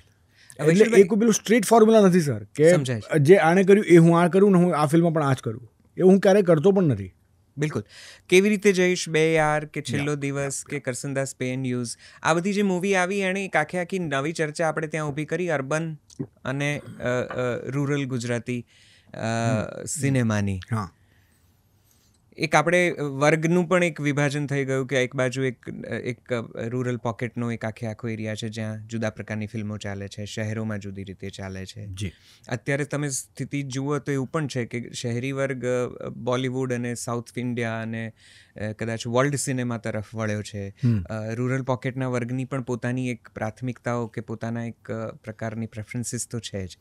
આ બધાની વચ્ચે આપણું અત્યારનું Gujarati cinema, Gujarati film industry ક્યાં ઊભી છે, કઈ ઓડિયન્સને કેટર કરે છે? આપણે બહુ નક્કર નિસ્બતભર્યું ઓડિયન્સ આપણે ખેંચી શકી રહ્યા છીએ? 100% સર. તમારો ક્વેશ્ચન હું પ્રિસાઇસલી સમજી ગયો. બ્રિલિયન્ટ ક્વેશ્ચન, બહુ જ મજા આવશે આ બધા આન્સર કરવાની. પ્લીઝ. જેમ તમે સ્ટાર્ટિંગમાં એક વાત કરી અર્બનની, પણ છેલ્લો દિવસના પોસ્ટર પર ખાલી અમુક એટલું જ લખેલું, છેલ્લો દિવસ a new beginning, a Gujarati film. અમે કોઈ અર્બન ગુજરાતી ફિલ્મ કે એવું કંઈ શું લખ્યું જ નહોતું. અને ઓનેસ્ટલી સેઇંગ કે મારા નંબર્સ સ્મોલ ટાઉન્સમાંથી પણ એટલા અમેઝિંગ નંબર્સ છે બોક્સ ઓફિસ કલેક્શનના, કે જે એ પ્રૂવ કરે છે કે ફિલ્મ ખાલી અર્બન ઓડિયન્સમાં ચાલી જ નથી. અમદાવાદ, બરોડા, સુરત, રાજકોટમાં નહીં, પણ એ અક્રોસ ધ ગુજરાત દરેક નાના ટાઉનથી લઈ, મીડિયમ ટાઉનથી લઈ અને મોટા સિટીઝમાં પણ ફિલ્મે એટલું જ સારું પરફોર્મ કર્યું છે. રાઈટ. સો આ ફિલ્મના ઓડિયન્સમાં અગેન મારી પાસે કોઈ બેરિયર નહોતું કે આ રૂરલમાં વધારે ચાલી છે કે અર્બનમાં વધારે ચાલી છે. બધી જ જગ્યાએ ઇક્વલી બેસ્ટ નંબર્સ મને મળ્યા છે. સેમ વે જો અગર હું વાત કરવા જાઉં કે હેલારો ફિલ્મ છે, તો એને આપણે અર્બન નથી કહી શકતા, ના રૂરલ ફિલ્મ કહી શકીએ છીએ. અને યસ, જ્યાં સુધી વાત છે કે અત્યારે ફિલ્મ કેવું કરી રહી છે, ઇન્ડસ્ટ્રી બહુ જ સરસ શેપઅપ થઈ રહી છે, સ્લોલી એન્ડ ગ્રેજ્યુઅલી. અને nowadays across India and across the world, I mean બધા જ લોકો અલગ અલગ લેંગ્વેજીસ જોવા માટે વર્લ્ડ સિનેમા તરફ, તમે જે પ્રમાણે કીધું કે બધા લોકો હવે વર્લ્ડ સિનેમા તરફ વળ્યા છે. સો that's a great news for us also, કે આજકાલ મરાઠી સિનેમાની અંદર મરાઠી ફિલ્મ સારું કરી રહી છે, સાઉથ ઇન્ડિયન ફિલ્મ સારું કરી રહી છે, ગુજરાતમાં ગુજરાતી ફિલ્મો સારું કરી રહી છે. અને હું અગર ઓવરઓલ એક ઇન્ડસ્ટ્રીના આપણા શેપઅપની વાત કરું તો છેલ્લા 10 વર્ષમાં છેલ્લા 10 વર્ષમાં વી have received so many national awards. Yes. જેમાં આપણને સિલ્વર લોટસ પણ મળ્યું છે, ગોલ્ડન લોટસ પણ મળ્યું છે. યસ. ઓસ્કાર નોમિનેશનમાં છેલ્લો શો પણ હમણાં લાસ્ટ યર ફિલ્મ જઈને આવી 2022માં. એબ્સોલ્યુટલી. એટલે એવરી યર ઇન્ડસ્ટ્રી કંઈક ને કંઈક નવા બેન્ચમાર્ક ક્રિએટ કરતી આવી છે. હું સ્પેશિયલી લાસ્ટ યરની વાત કરું તો 2023માં જે વર્ષ રિલીઝ થયેલી 10 ફેબ્રુઆરીના, તો એના પરથી હિન્દીમાં, એટલે I mean first time this happened in Gujarati cinema કે વર્ષનું રિમેક થયું શૈતાન. Right right right. અને નન અધર અજય દેવગન એ પોતે ફિલ્મની અંદર છે, અને જાનકી બોડીવાલા આપણા ગુજરાતમાંથી ગયેલી એક્ટ્રેસ, જેણે સેમ વર્ષમાં કામ કરેલું, સેમ રોલ એને પણ એ જ ઓફર થયો. એટલે એ લોકોએ કાસ્ટિંગ પણ ચેન્જ ના કર્યું.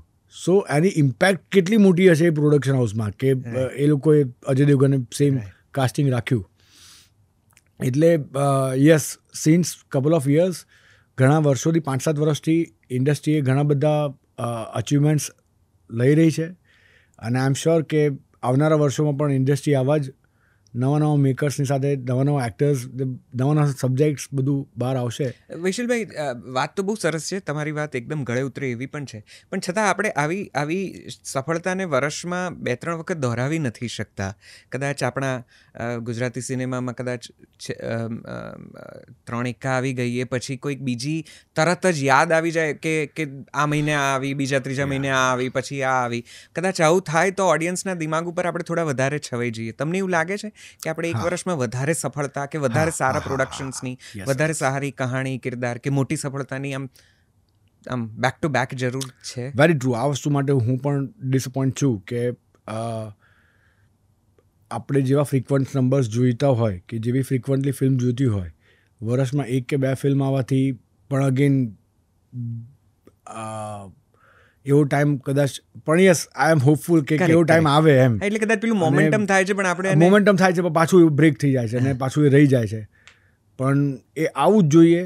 અને એના માટે હું ઓલવેઝ મારા જેટલા પણ મેકર ફ્રેન્ડ્સ છે, અને એ લોકોને કદાચ મારી કોઈ પણ જગ્યાએ ક્યાંય પણ હેલ્પ જોઈએ તો I am always there, I am always available. કે જેટલું પુશ કરીને સરસ કંઈક કરી શકાતું હોય. તમે સરસ મેકર્સ ફ્રેન્ડ માટે હંમેશા અવેલેબલ હોવાની વાત કરી. મારે તમારી પાસેથી જાણવું છે, જે પ્રોડ્યુસર્સ ગુજરાતી ફિલ્મોમાં આવવા માગે છે, એઝ અ પ્રોડ્યુસર હું કહીશ કે ઇન્વેસ્ટર્સ જે પ્રોડ્યુસર બનીને ગુજરાતી ફિલ્મોને કોઈક રીતે સપોર્ટ કરવા માગે છે, ફિલ્મો બનાવવા માગે છે, તમે એમને શું સલાહ આપશો, શું સૂચન કરશો, શું કહેવા માગશો? કારણ કે છેલ્લો દિવસ અને બીજી ઘણી સફળતાઓ પછી એવું થયું કે પ્રોડ્યુસર્સ, ઇન્વેસ્ટર્સ બહુ આવ્યા, પણ સમહાઉ કાં તો એ બીજી ત્રીજી ફિલ્મ સુધી બનાવવા સુધી પહોંચી ના શક્યા, એમને કડવા માઠા પણ અનુભવો થયા, કેટલાકને સફળતા ના મળી, કેટલાકને નુકસાન થયું. યસ. એ બધા દોરમાં લગભગ 10 વર્ષથી આપણે એક ટ્રાવેલ તો કર્યું. નવા લોકો જે આવવા માગે છે, જેમની પાસે રૂપિયો છે અને જેમને ફિલ્મ બનાવી છે, ગુજરાતી ફિલ્મ, એને તમે શું સલાહ આપશો, શું સૂચન કરશો, શું કહેવા માગશો? આમાં છે ને સર એવું છે કે પ્રોડ્યુસરની ડેફિનેશન કોઈ સમજી નથી શકતું. પ્રોડ્યુસર એ નથી કે જે ખાલી પૈસા ઇન્વેસ્ટ કરે છે, કે મેં ઇન્વેસ્ટ કર્યા હું પ્રોડ્યુસર બની ગયો. આ એક બહુ મોટું મિથ છે કે પ્રોડ્યુસર જ પૈસા ઇન્વેસ્ટ કરે એવું દરેક વખતે જરૂરી પણ હોતું નથી, અને હોય પણ નહીં, અને હોવું પણ ના જોઈએ. પ્રોડ્યુસરનો રોલ બધી જ વસ્તુ માટે હોય છે, ખાલી ઇન્વેસ્ટમેન્ટ માટે નહીં. ઇન્વેસ્ટમેન્ટ તો એક પાર્ટ છે એનો, અંદર one of the vertical I would say કે એ ફિનાન્સની વાત થઈ ગઈ, ફિનાન્સ ડિપાર્ટમેન્ટની વાત થઈ ગઈ. But as a producer we have lot more responsibility. Likewise એક ફિલ્મ પ્રોડક્શન કંપનીમાં એનું એક ફિનાન્સ ડિપાર્ટમેન્ટ હોય, એનું એક ક્રિએટિવ ડિપાર્ટમેન્ટ હોય, ડિરેક્શન ડિપાર્ટમેન્ટ હોય, પ્રોડક્શન ડિપાર્ટમેન્ટ હોય, માર્કેટિંગ ડિપાર્ટમેન્ટ હોય. આ બધા જ પાસાને સુપરવાઇઝ કરવાની, એને વેલ પ્લાન સાથે એક્ઝિક્યુટ કરવાની આ જવાબદારી પ્રોડ્યુસરની હોય છે. So if I am I have good money, I am a big time investor, and if you are a good producer, so we should sync. But you will be the producer who will run the show, and you will take care of my money as well. And I am the sleeping partner. But if I want to become a producer, તો મારે ખાલી હું એકલા પૈસા લાવવાથી નથી થવાનું. આ બધી જ વસ્તુનું સાથે કામ પણ મારે જ કરવાનું છે. જો અગર એ મેન્ટાલિટી સાથે, અગર તમે એ પ્રિપરેશન સાથે જો અગર તમે ઇન થતા હોય તો જ બેસ્ટ છે, અને તો જ તમારે એન્ટર થવું જોઈએ. પણ જો અગર તમને એવું થયું કે ભાઈ બીજું કોઈ પ્રોડ્યુસર છે નહીં અને હું ખાલી પૈસા લગાવું અને હું સ્લીપિંગ પાર્ટનર તરીકે રહું, તો પછી ઊંઘતા જ રહેવું પડશે, ઊંઘતા ઝડપાઈ જશો. અત્યારના સમયની માંગ છે કે પ્રોડ્યુસરે પણ ડિરેક્ટર કે એક્ટર જેટલો જ એક્ટિવ રોલ પ્રોડક્શન દરમિયાન. સર એના કરતાં વધારે. અચ્છા, એના કરતાં વધારે. કારણ કે આજે મારી પાસે એક રાઇટર આવ્યા એક્ઝામ્પલ સાથે કે મારે હવે સ્ક્રિપ્ટ છે, C if you like to explore this and wanted to make. So A decision કોણે લેવાનું છે? પ્રોડ્યુસરે કે રાઇટરે? પ્રોડ્યુસરે. કે હા મારે સ્ક્રિપ્ટ બનાવી છે કે મારે નથી બનાવી, કે આમાં મને શું સજેશન્સ લાગે છે. હવે એ વસ્તુ પણ ક્યાંથી ખબર પડશે? તો ઓડિયન્સના ટ્રેક રેકોર્ડ પરથી. એના માટે અગેન તમારે થોડુંક રિસર્ચ કરેલું હોવું જોઈએ સિનેમાનું, કે પાછલા 10 વર્ષમાં કઈ કઈ ગુજરાતી ફિલ્મ ચાલેલી છે, કેટલા બોક્સ ઓફિસ નંબર્સ આવેલા છે, બધા બ્રેકડાઉન શું છે, હું ક્યારે જઈને બ્રેક ઇવન કરીશ. આ બધા જ આ ફિનાન્સ ની વાત આવી અગેન. રાઈટ. તો રાઇટરે અપ્રોચ કર્યો પ્રોડ્યુસરને, યુ આર અ પ્રોડ્યુસર, મેં અપ્રોચ કર્યો કે sir I have good script, just explore if you'd like to make a film. તો તમે ડિસિઝન લીધું કે હા ભાઈ મારે આ ફિલ્મ બનાવી છે. So what will be your next call then? કે આ ફિલ્મની વાર્તાને જસ્ટિસ કોણ કરી શકશે? કયા ડિરેક્ટરને આપવું? કયા ડિરેક્ટરનું આ ઝોનર છે કે જે આ સિનેમાને વધારે સમજી શકશે ને એને રાઇટ વેમાં એક્ઝિક્યુટ કરી શકશે? તમે એ ડિરેક્ટરને બોલાવશો, તમે રાઇટર પાસે નેરેશન કરાવશો, ડિરેક્ટરને કન્વિક્શન આવશે, તો તમે 3 જણા અગેન ડન થયા. હવે તમારે 3 જણા ડિસાઇડ કરવાનું છે કે આમાં આપણને એક્ટર્સ કોણ દેખાઈ રહ્યું છે, who can perform well in this particular character. શું સિદ્ધાર્થભાઈ કરી રહ્યા છે, કે દર્શનભાઈ કરી રહ્યા છે, કે યશ કરે છે, કે મલ્હાર કરે છે? તમને આમાં કોણ દેખાઈ રહ્યું છે? અને પછી તમે એ પ્રમાણે તમારું કાસ્ટિંગ ડન કરો છો. નાવ કમ્સ ટુ ધ એચઓડીઝ કે ટેકનિશિયન્સ છે, એ લોકોને તમે લાઇનઅપ કરશો. દરેક જગ્યાએ સેમ હોય જરૂરી પણ નથી. Again every time you need to have the different according to the requirement of the script. હવે ફિલ્મ બની ગઈ, પોસ્ટ પ્રોડક્શન થઈ ગયું, ફિલ્મ રેડી થઈ ગઈ. હવે now to understand, so it is again a job of the producer to understand કે what are the USPs I have. હું એને કેવી રીતે પકડીશ, હું એને કેવી રીતે માર્કેટ કરીશ, હું માર્કેટ કરવા માટે હું કયા કયા પ્લેટફોર્મ્સ યુઝ કરીશ, એનું માટે મારું બજેટ કેટલું રાખવું પડશે, હું કઈ રિલીઝ ડેટ ડિસાઇડ કરીશ. તો એ ડિસ્ટ્રીબ્યુટર સાથે અગેન મિટિંગ કોણ કરશે? એ પ્રોડ્યુસર કરશે. કે વંદનભાઈ તમે ફિલ્મ તો ડિસ્ટ્રીબ્યુટ કરી લીધી, પણ મારા સિનેમાના પૈસા મને કેટલા દિવસમાં પાછા આપશો? 15 દિવસમાં આપશો, 30 દિવસમાં આપશો, 1.5 મહિનામાં આપશો? બરાબર છે. એટલે એ પ્રોડ્યુસરનો જે રોલ છે ને સાહેબ, એ રાઇટરની પહેલી મિટિંગથી લઈ અને છેલ્લી કલેક્શનની ઉઘરાણી જ્યાં સુધી ના આવે ત્યાં સુધીનો રોલ એક પ્રોડ્યુસરનો હોય છે. તો મારે બધા ઇન્વેસ્ટર મિત્રોને ખાસ એક જ વસ્તુ કહેવી છે કે either you have a good producer કે જે આ બિઝનેસને સમજી શકે, કે જેને આનું કંઈક એક્સપિરિયન્સ હોય, દરસ ના હોય તો એટલીસ્ટ સમજણ હોય, તમે એની સાથે તમે અલાયન્સ કરો, and you invest your money. અને જો અગર તમારી પાસે એવું કોઈ નથી and you want to become a producer, તો understand the role of a producer and behave like that to secure your money.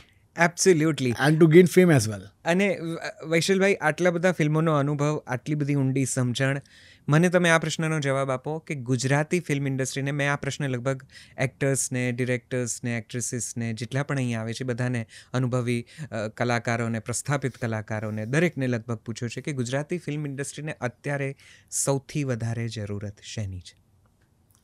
Sir, બધી જ બહુ જ જરૂર છે, દરેક વસ્તુમાં જરૂર છે. કે સૌથી પહેલાં તો રાઇટર્સ જોઈએ છે, કે સરસ રાઇટર્સ મળે, અલગ અલગ સબ્જેક્ટ્સ લાવે. આપણી પાસે આપણા સાહિત્યનો એટલો મોટો ખજાનો પડ્યો છે, હજુ આપણે એને 1% પણ ટચ નથી કરી શક્યા. કરેક્ટ. તો આપણું જ પોતાનું આટલું બધું સાહિત્ય પડ્યું હોય અને જો અગર આપણે એને એક્સપ્લોર ના કરી શકીએ, આપણે એના પર કંઈ બનાવી ના શકીએ, બધું વ્યર્થ છે. શું વાર્તાઓ રાઇટર્સ જોઈએ છે, ડિરેક્ટર્સ જોઈએ છે કે જે સારા સ્કૂલિંગ કમ્પ્લીટ કરીને આવ્યા હોય, કે સારો એક્સપિરિયન્સ લઈને આવ્યા હોય, જેને સિનેમાની સારી એવી સમજણ હોય, તો એવા મેકર્સ પણ આપણને જોઈએ છે. એક્ટર્સ પણ જોઈએ છે ઇન્ડસ્ટ્રીને, એક્ટ્રેસ પણ જોઈએ છે. પોસ્ટ પ્રોડક્શન અહીંયા હાઉસ નથી કે વન સ્ટોપ પર તમારું બધું જ કામ થઈ શકે, જે મુંબઈમાં હોય છે પોસ્ટ પ્રોડક્શન કંપનીઝ. એવી ટેકનોલોજી સાથે, એવા રેટ સાથે અહીંયા એવું થાય છે કે પોસિબલ છે કે ટેકનોલોજી છે પણ મને કોસ્ટિંગ મુંબઈ કરતાં વધારે પડી રહ્યું છે, તો I would again to save a cost I go to Mumbai. Right. તો અત્યારે ઇન્ડસ્ટ્રીને સર બધાની જરૂર છે. ડિસ્ટ્રીબ્યુશનમાં નામ આપ્યું તો કે વન એન્ડ ઓનલી વંદનભાઈ. એટલે અત્યારે ઇન્ડસ્ટ્રીને બધી જ વસ્તુમાં બહુ જ જરૂર છે. સારા એક્ટ્રેસ જોઈએ છે, એક્ટર્સ જોઈએ છે, ડિરેક્ટર્સ જોઈએ છે, રાઇટર્સ જોઈએ છે, પ્રોડ્યુસર પણ જોઈએ છે. યસ, કે ઘણા બધા પ્રોડ્યુસર્સ મિત્રો આવે અને અલગ અલગ ઝોનર સાથે અલગ અલગ સરસ ફિલ્મ બનાવે, સારી માર્કેટ કરે, તો ઓડિયન્સ તો બેઠી જ છે કન્ઝ્યુમ કરવા માટે. વૈશલભાઈ, તમે સરસ એક્ટર્સની પણ વાત કરી કે એક્ટર્સની, એક્ટ્રેસીસની પણ જરૂર છે. તમારા પ્રોડક્શન હાઉસમાં કેટલાક જાણીતા ચહેરાઓ છે જે તમારી સાથે બહુ વર્ષોથી સંકળાયેલા છે. જી. અને એ લોકો ખાસા લોકપ્રિય થયા છે તમારા પ્રોડક્શન સાથે, તમારી ફિલ્મો સાથે પણ.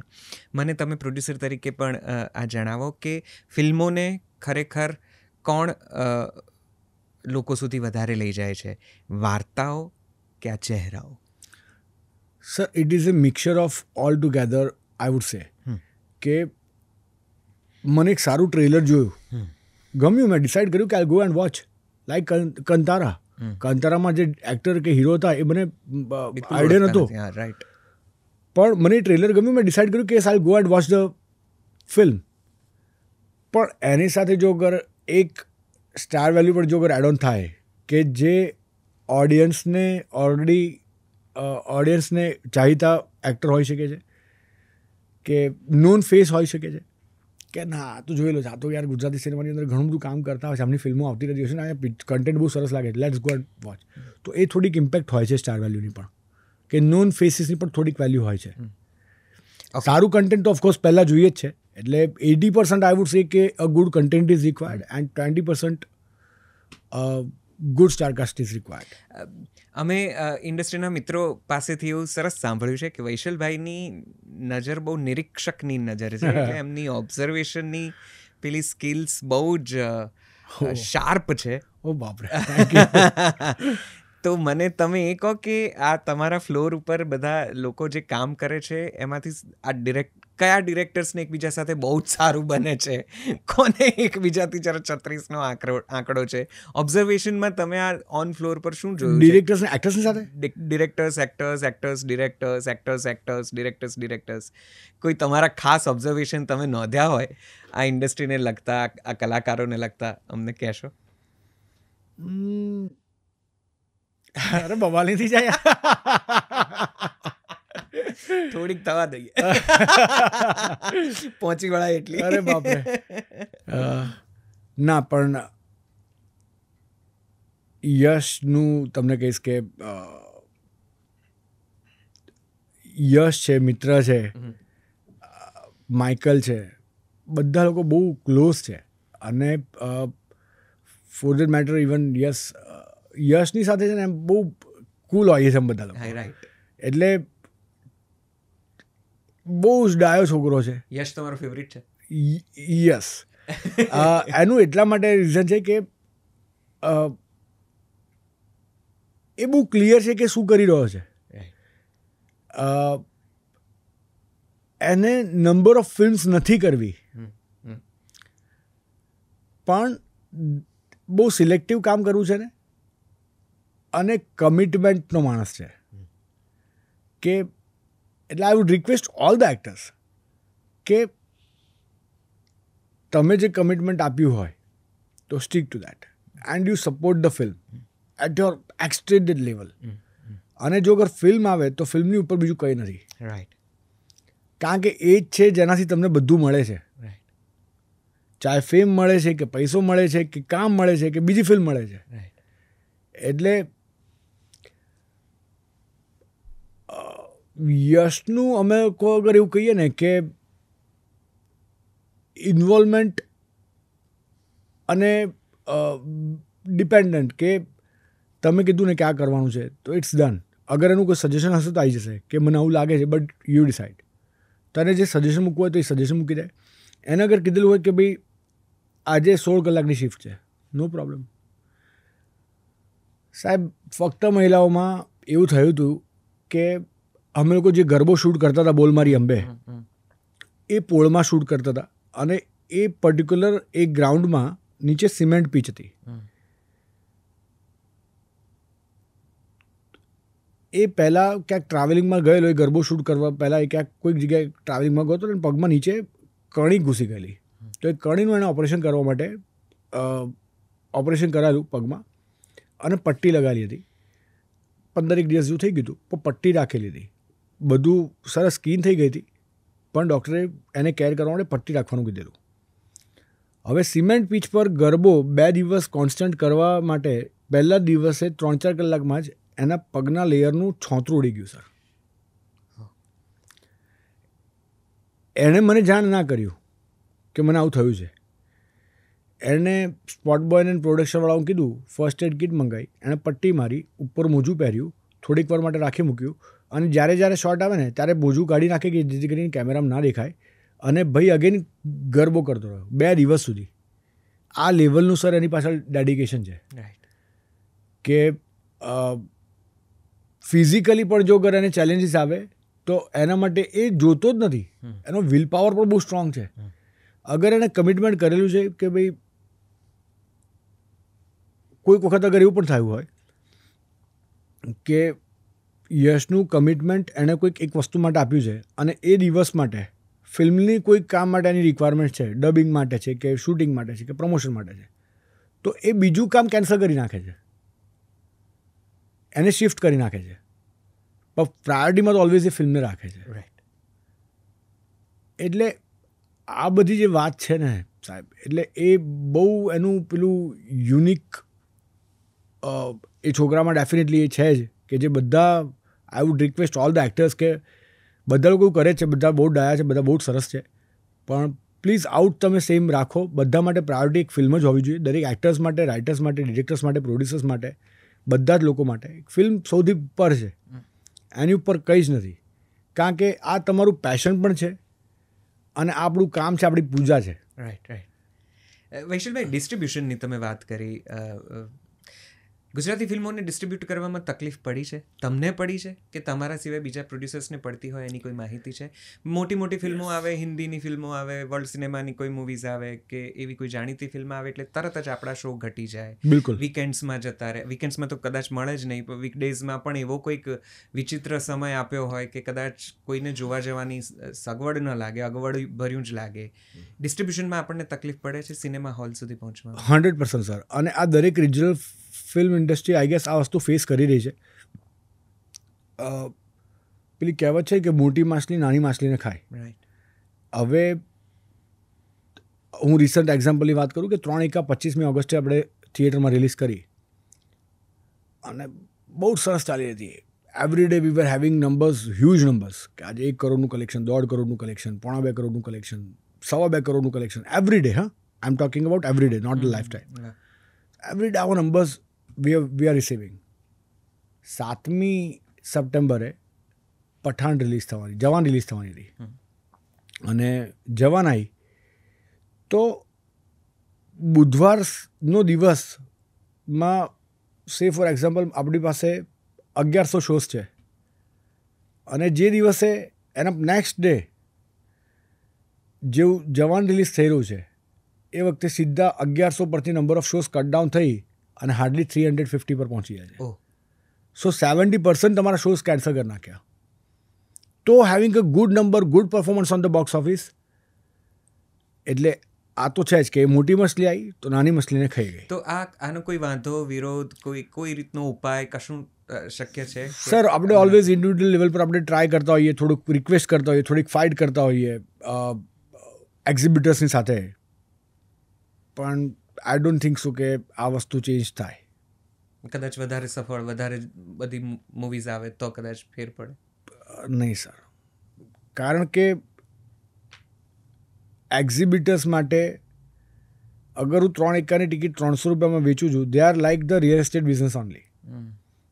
કે અગર હું 300 રૂપિયાની ટિકિટ વેચું છું, પણ જો અગર જવાને લાવીશ તો 500-700 રૂપિયાની ટિકિટ વેચીશ. પણ બધી જ તો હિન્દી મૂવીઝ એટલું બધું મહાન બિઝનેસ કરતી નથી. મોટાભાગની તો ફ્લોપ જાય છે. મોટાભાગની ફ્લોપ જાય છે, પણ જ્યારે શાહરૂખની ફિલ્મ આવતી હોય, ટ્રેલર ગરમ હોય, બોક્સ ઓફિસ પર એની ઇન્ક્વાયરી હોય, એડવાન્સ બુકિંગ ખાસું એવું બુક થઈ ગયું હોય, એના પરથી એક્ઝિબિટર્સ ડિસાઇડ કરે છે કે આ પિક્ચરનો ડે 1 કેટલો આવશે, અને ગેજ કરી શકાયું છે કે આ પિક્ચરનું ડે 1 30 to 40 કરોડ આવશે, 50 to 80 કરોડ આવશે, શું આવશે એ આપણે ગેસ કરી. એવી જ રીતે ઓટીટી આપણા માટે ચેલેન્જ છે, કારણ કે હવે તો હિન્દી મૂવીઝ કે એ લોકો પણ વિચારવા માંડ્યા છે કે મોટાભાગની રિલીઝીસ ઓટી પર થાય છે. ઓટીટીનું ઓડિયન્સ સ્પેશિયલ છે, જે કદાચ ફિલ્મો જોવાનું કે સિનેમામાં જવાનું હાર્ડલી પસંદ કરે છે. કંઈક બહુ જ મોટી મૂવી આવી હોય તો મોટાભાગના લોકો પોતાના હોમ સ્ક્રીન પર ઘરે જોઈ લે છે, ફોનમાં જોઈ લે છે. ઓટીટી ગુજરાતી ફિલ્મો માટે કેટલું ચેલેન્જિંગ છે? ફાયદો છે, નુકસાન છે, શું લાગે? ફાયદો છે સર, 100% ઓટીટી ફાયદો છે, કોઈ નુકસાન છે નહીં. ફાયદો હું બધી રીતે કહું છું કે આજે સે ફોર એક્ઝામ્પલ આપણે ફિલ્મ બનાવી 3 એકા, તો થિયેટરમાં એનો જેટલો રન હતો 1.5 મહિના, 2 મહિના, 2.5 મહિના, 3 મહિના, એ થિયેટરમાં ઓડિયન્સે જેટલું જોયું એ લોકોએ લાર્જ સ્ક્રીન પર જોયું, એ લોકોએ એન્જોય કર્યું. લેટર ઓન 4-5 મંથ્સ પછી એ ફરીથી પ્લેટફોર્મ પર આવ્યું. પબ્લિકને ફરી જોવું હોય કે ગમે ત્યારે જોવું હોય, કે એના ફેન્સ હોય એને લોકો એક્સપ્લોર કરવું હોય, તો એટલીસ્ટ એ લોકો જોઈ શકે છે. જે લોકો રહી ગયું છે થિયેટરમાં જોવાનું અને એ લોકોને હવે ફિલ્મ જોવી છે તો એ લોકો જોઈ શકે છે. તો as a maker we always wish કે મારું ઓડિયન્સ મેક્સિમમ મારી બનાવેલી ક્રિએટિવિટીને જોવે, મારું બનાવેલા આર્ટને જોવે. આપણે આખું મૂવીઝ પહેલું જ ઓટીટી માટે બનાવીશું, એ દિવસો આપણી પાસે નજીક છે, દૂર છે?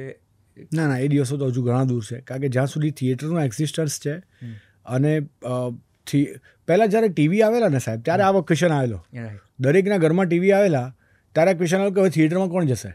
અચ્છા. પણ થિયેટર તો થિયેટર જ છે. રાઈટ. આજે બધાના હાથમાં સ્મોલ સ્ક્રીન આવી ગઈ છે, પણ બિગ સ્ક્રીન એ બિગ સ્ક્રીન છે. ઓફકોર્સ. આપણે ત્યાં એનું રિપ્લેસમેન્ટ નથી. આપણે ત્યાં બીજો એક મહાન પ્રશ્ન છે સબસિડીનો. યસ. ગુજરાતી ફિલ્મોને સરકાર અમુક % સબસિડી આપે છે, અને એને એન્કેશ કરવા માટે પણ ઘણી ફિલ્મો બને છે. બિલકુલ. અને એની સારી અસરો પણ છે, એની ખરાબ અસરો પણ છે, એની આડઅસરો પણ છે. આ સબસિડી શબ્દને, આ વ્યવસ્થાને તમે કઈ રીતે જુઓ છો પ્રોડ્યુસર તરીકે? તમને શું લાગે છે એના લાભાલાભ? સર, લાભાલાભ 100% છે અને હોવા જ જોઈએ. સબસિડી એક બહુ મોટું ટેકો છે for the Gujarati industry. As you sad earlier કે 3 એકા પછી અત્યાર સુધીમાં આપણે એવા કોઈ બીજા નંબર્સ જોઈ નથી શક્યા, પણ ફિલ્મો તો સારી આવેલી, કન્ટેન્ટ તો સારું બનેલું. રાઈટ. તો એ લોકોને ટેકાની જરૂર છે.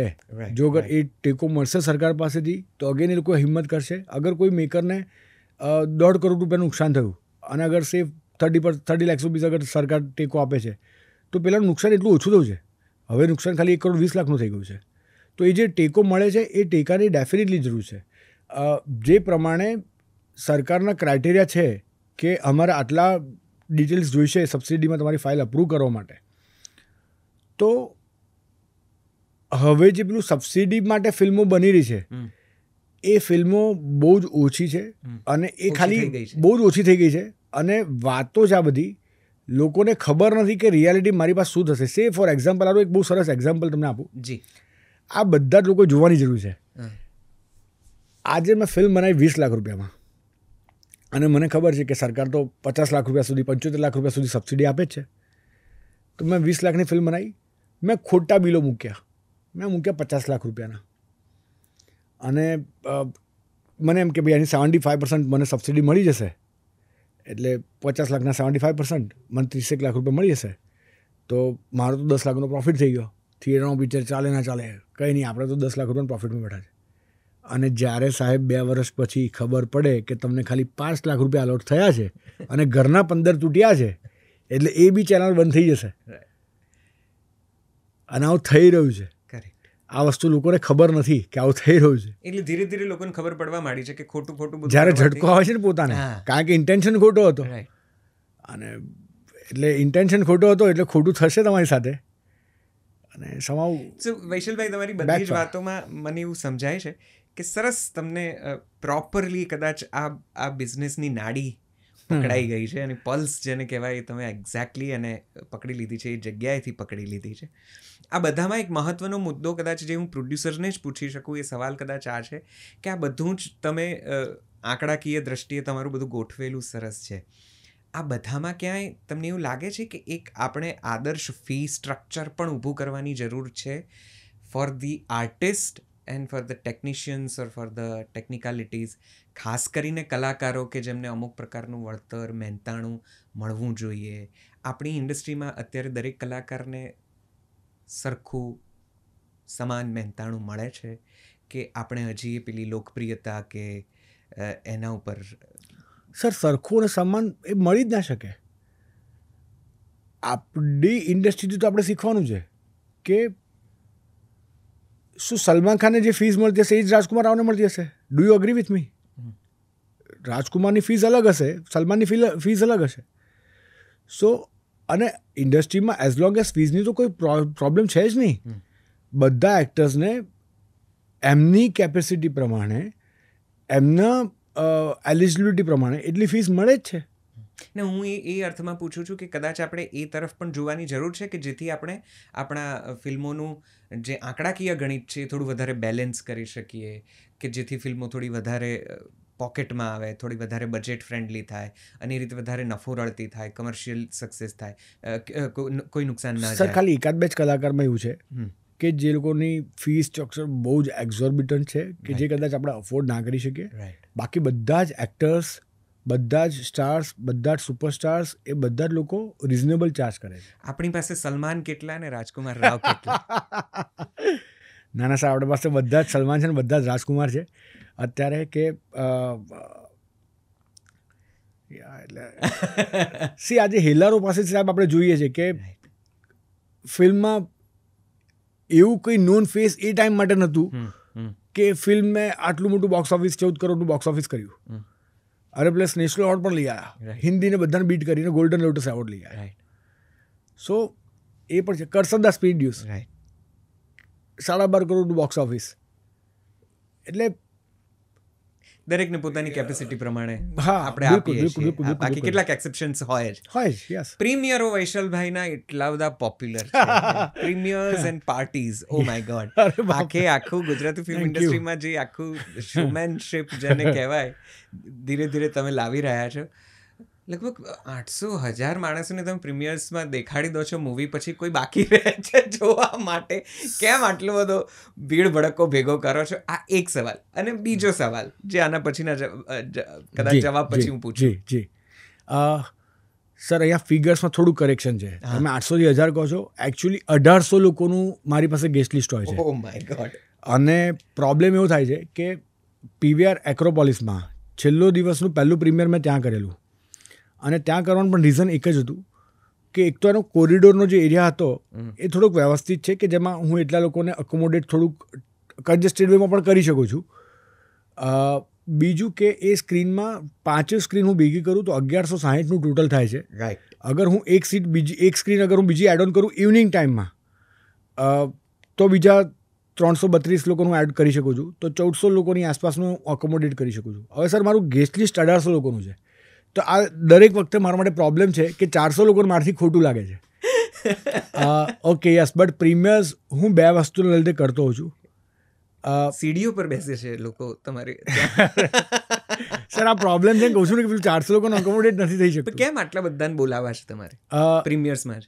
સર એક કે પ્રીમિયર્સ માટે ઓલવેઝ બધા જ લોકો બહુ એક્સાઇટેડ હોય છે. રાઈટ.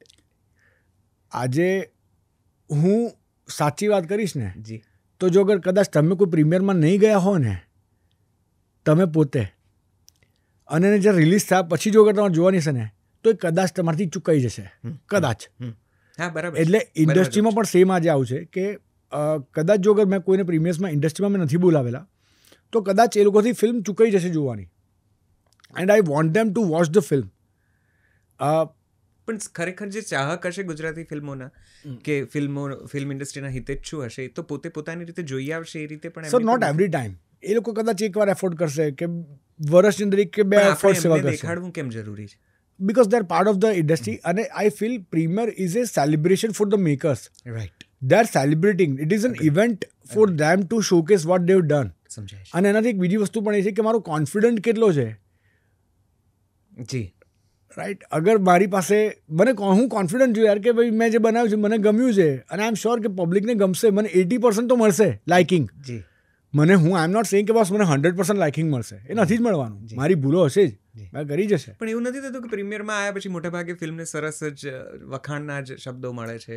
ના સર, હવે આ વસ્તુ છેલ્લા 1.5 વર્ષથી બચી ગયું છે. અચ્છા, 1.5 વર્ષથી બદલી ગયો સીન. હવે જે લોકોને ફિલ્મ નથી ગમતી એ લોકો લખતા નથી. એ લોકો કશું લખતા નથી. હા, એટલે બહુ લખતા હતા એના પરથી નથી લખતા પર આવ્યા છે. નહીં સારું હોય તો નહીં લખે એવું પણ બને. હા, એટલે નથી સારું તો નથી લખતા. અગર નથી લાગતું કે આ સારું છે, આપણે વી શુડ પ્રમોટ ઇટ, કે ભાઈ તમે જાઓ અને પબ્લિક જઈને એકચ્યુઅલી ખરાબ કહે કે યાર તમે અમને કેમ મોકલ્યા, અમારા કેમ ટાઈમ અને પૈસા બંને વસ્તુ, તો હવે પબ્લિક એટલે આપણા ઇન્ડસ્ટ્રીના બધા મિત્રો લખતા નથી એ લોકો એમ. અને એ લોકો ગમે તો લોકો બધું ફૂલ હોલ હાર્ટેડલી લખે છે. કરેક્ટ. કે કોણ શું ગમ્યું. એક ચર્ચા એવી છે કે પ્રીમિયર્સ બેન કરી દેવા જોઈએ અથવા તો ન થવા જોઈએ અથવા તો ઓછા થવા જોઈએ, રાધર મીડિયા સ્ક્રીનિંગ થવું જોઈએ, એવું પણ કેટલાક અહીંયા આવી ગયેલા ગેસ્ટનું અમે જ્યારે વાતો કરી છે આ સંવાદોમાં ત્યારે એવો પણ એક મત અમે સાંભળ્યો છે.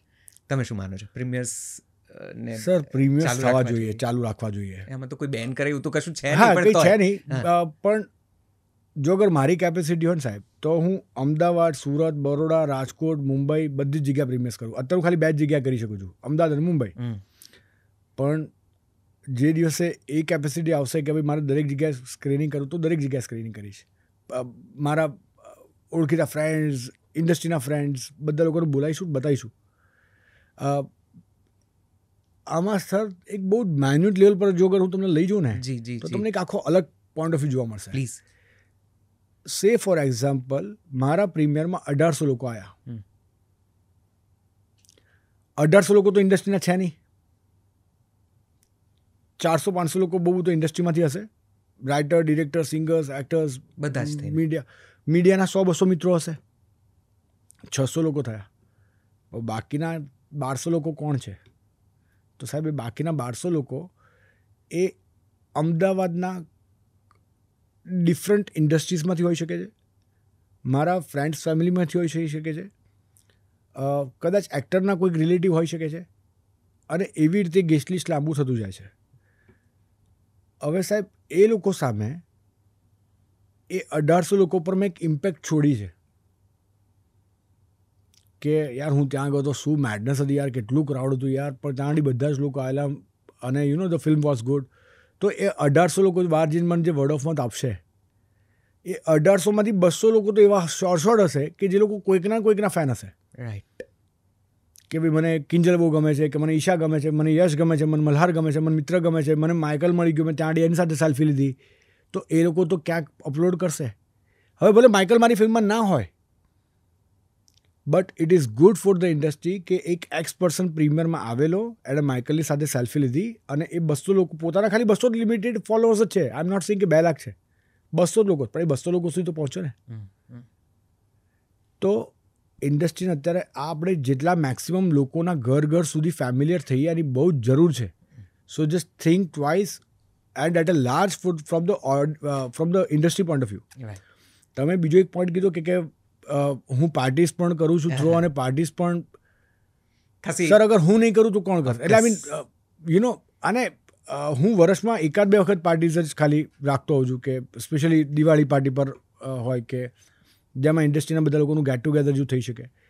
તો આઈ ફીલ કે કોઈકે તો શરૂઆત કરવી પડશે ને, અને હું એક રાખીશ તો બધા લોકો દિવાળીમાં એકબીજાને મળશે, ટાઈમ સ્પેન્ડ કરશે. મારો કોઈ વાંધો વિરોધ નથી, તમે તાર કરજો. ના બિલકુલ પણ આઈ એમ સેઇંગ કે આવું કંઈક થતું રહેવું જોઈએ. બિલકુલ, તમારી પાર્ટીઓના ફોટા જોઈને, ચર્ચાઓ સાંભળીને સારું જ લાગે છે, એટલે પ્લીઝ કન્ટિન્યુ. એક બીજો સવાલ વૈશલભાઈ, બોલિવૂડમાં તમારું થોડું ઘણું કામ બોલે છે. તમે આનંદ પંડિત પ્રોડક્શન હાઉસ સાથે પણ ઘણા ક્લોઝલી સંકળાયેલા છો. આનંદભાઈ પણ તમારી સાથે ઘણા બધા નજીકથી તમે બંને ભેગા થઈને હવે તો બધા પિક્ચર્સ પ્રોડ્યુસ કરો છો વગેરે વગેરે. બોલિવૂડમાં આપણી મૂવી વિશેની નક્કર જેને કહેવાય કે ઓપિનિયન, બિલીફ શું છે? એ લોકો આપણને ગુજરાતી ફિલ્મ ઇન્ડસ્ટ્રી તરીકે ક્યાં જુએ છે, કેવી રીતે જુએ છે, શું એક્સપેક્ટ કરે છે? તમે જો જરાક વધારે નજીકથી એ લોકોને જોઈ સમજી શક્યા હો તો. સર, હવે બોલિવૂડમાં જેટલા પણ મોટા પ્લેયર્સ છે કે નાના પ્લેયર્સ છે કે સારું કરી રહ્યા છે, એ બધા જ લોકો દરેક રિજનલ સિનેમાને બહુ જ સિરિયસલી લેવા માંડ્યા છે. બિકોઝ એ લોકોને છેલ્લા 5-1 વર્ષમાં બહુ જ બધી સરપ્રાઇઝ મળી છે. Started with Baahubali. બાહુબલીએ ઇન્ડિયાનો બધા જ રેકોર્ડ તોડી નાખેલા. એ પણ એક રિજનલ ફિલ્મ જ છે. એવી આ રિજનલ ફિલ્મ જ હતી બાહુબલી, તો ખાલી ડબ થયેલી હિન્દીમાં. મરાઠીમાં અગેન સૈરાટ છે, છેલ્લો દિવસ છે, વોશનું રીમેક થવું. એટલે ત્યાંના મેકર્સ અને બોલિવૂડની ઇન્ડસ્ટ્રી એ લોકો દરેક રિજનલ સ્પેસને બહુ જ સિરિયસલી લઈ રહ્યા છે.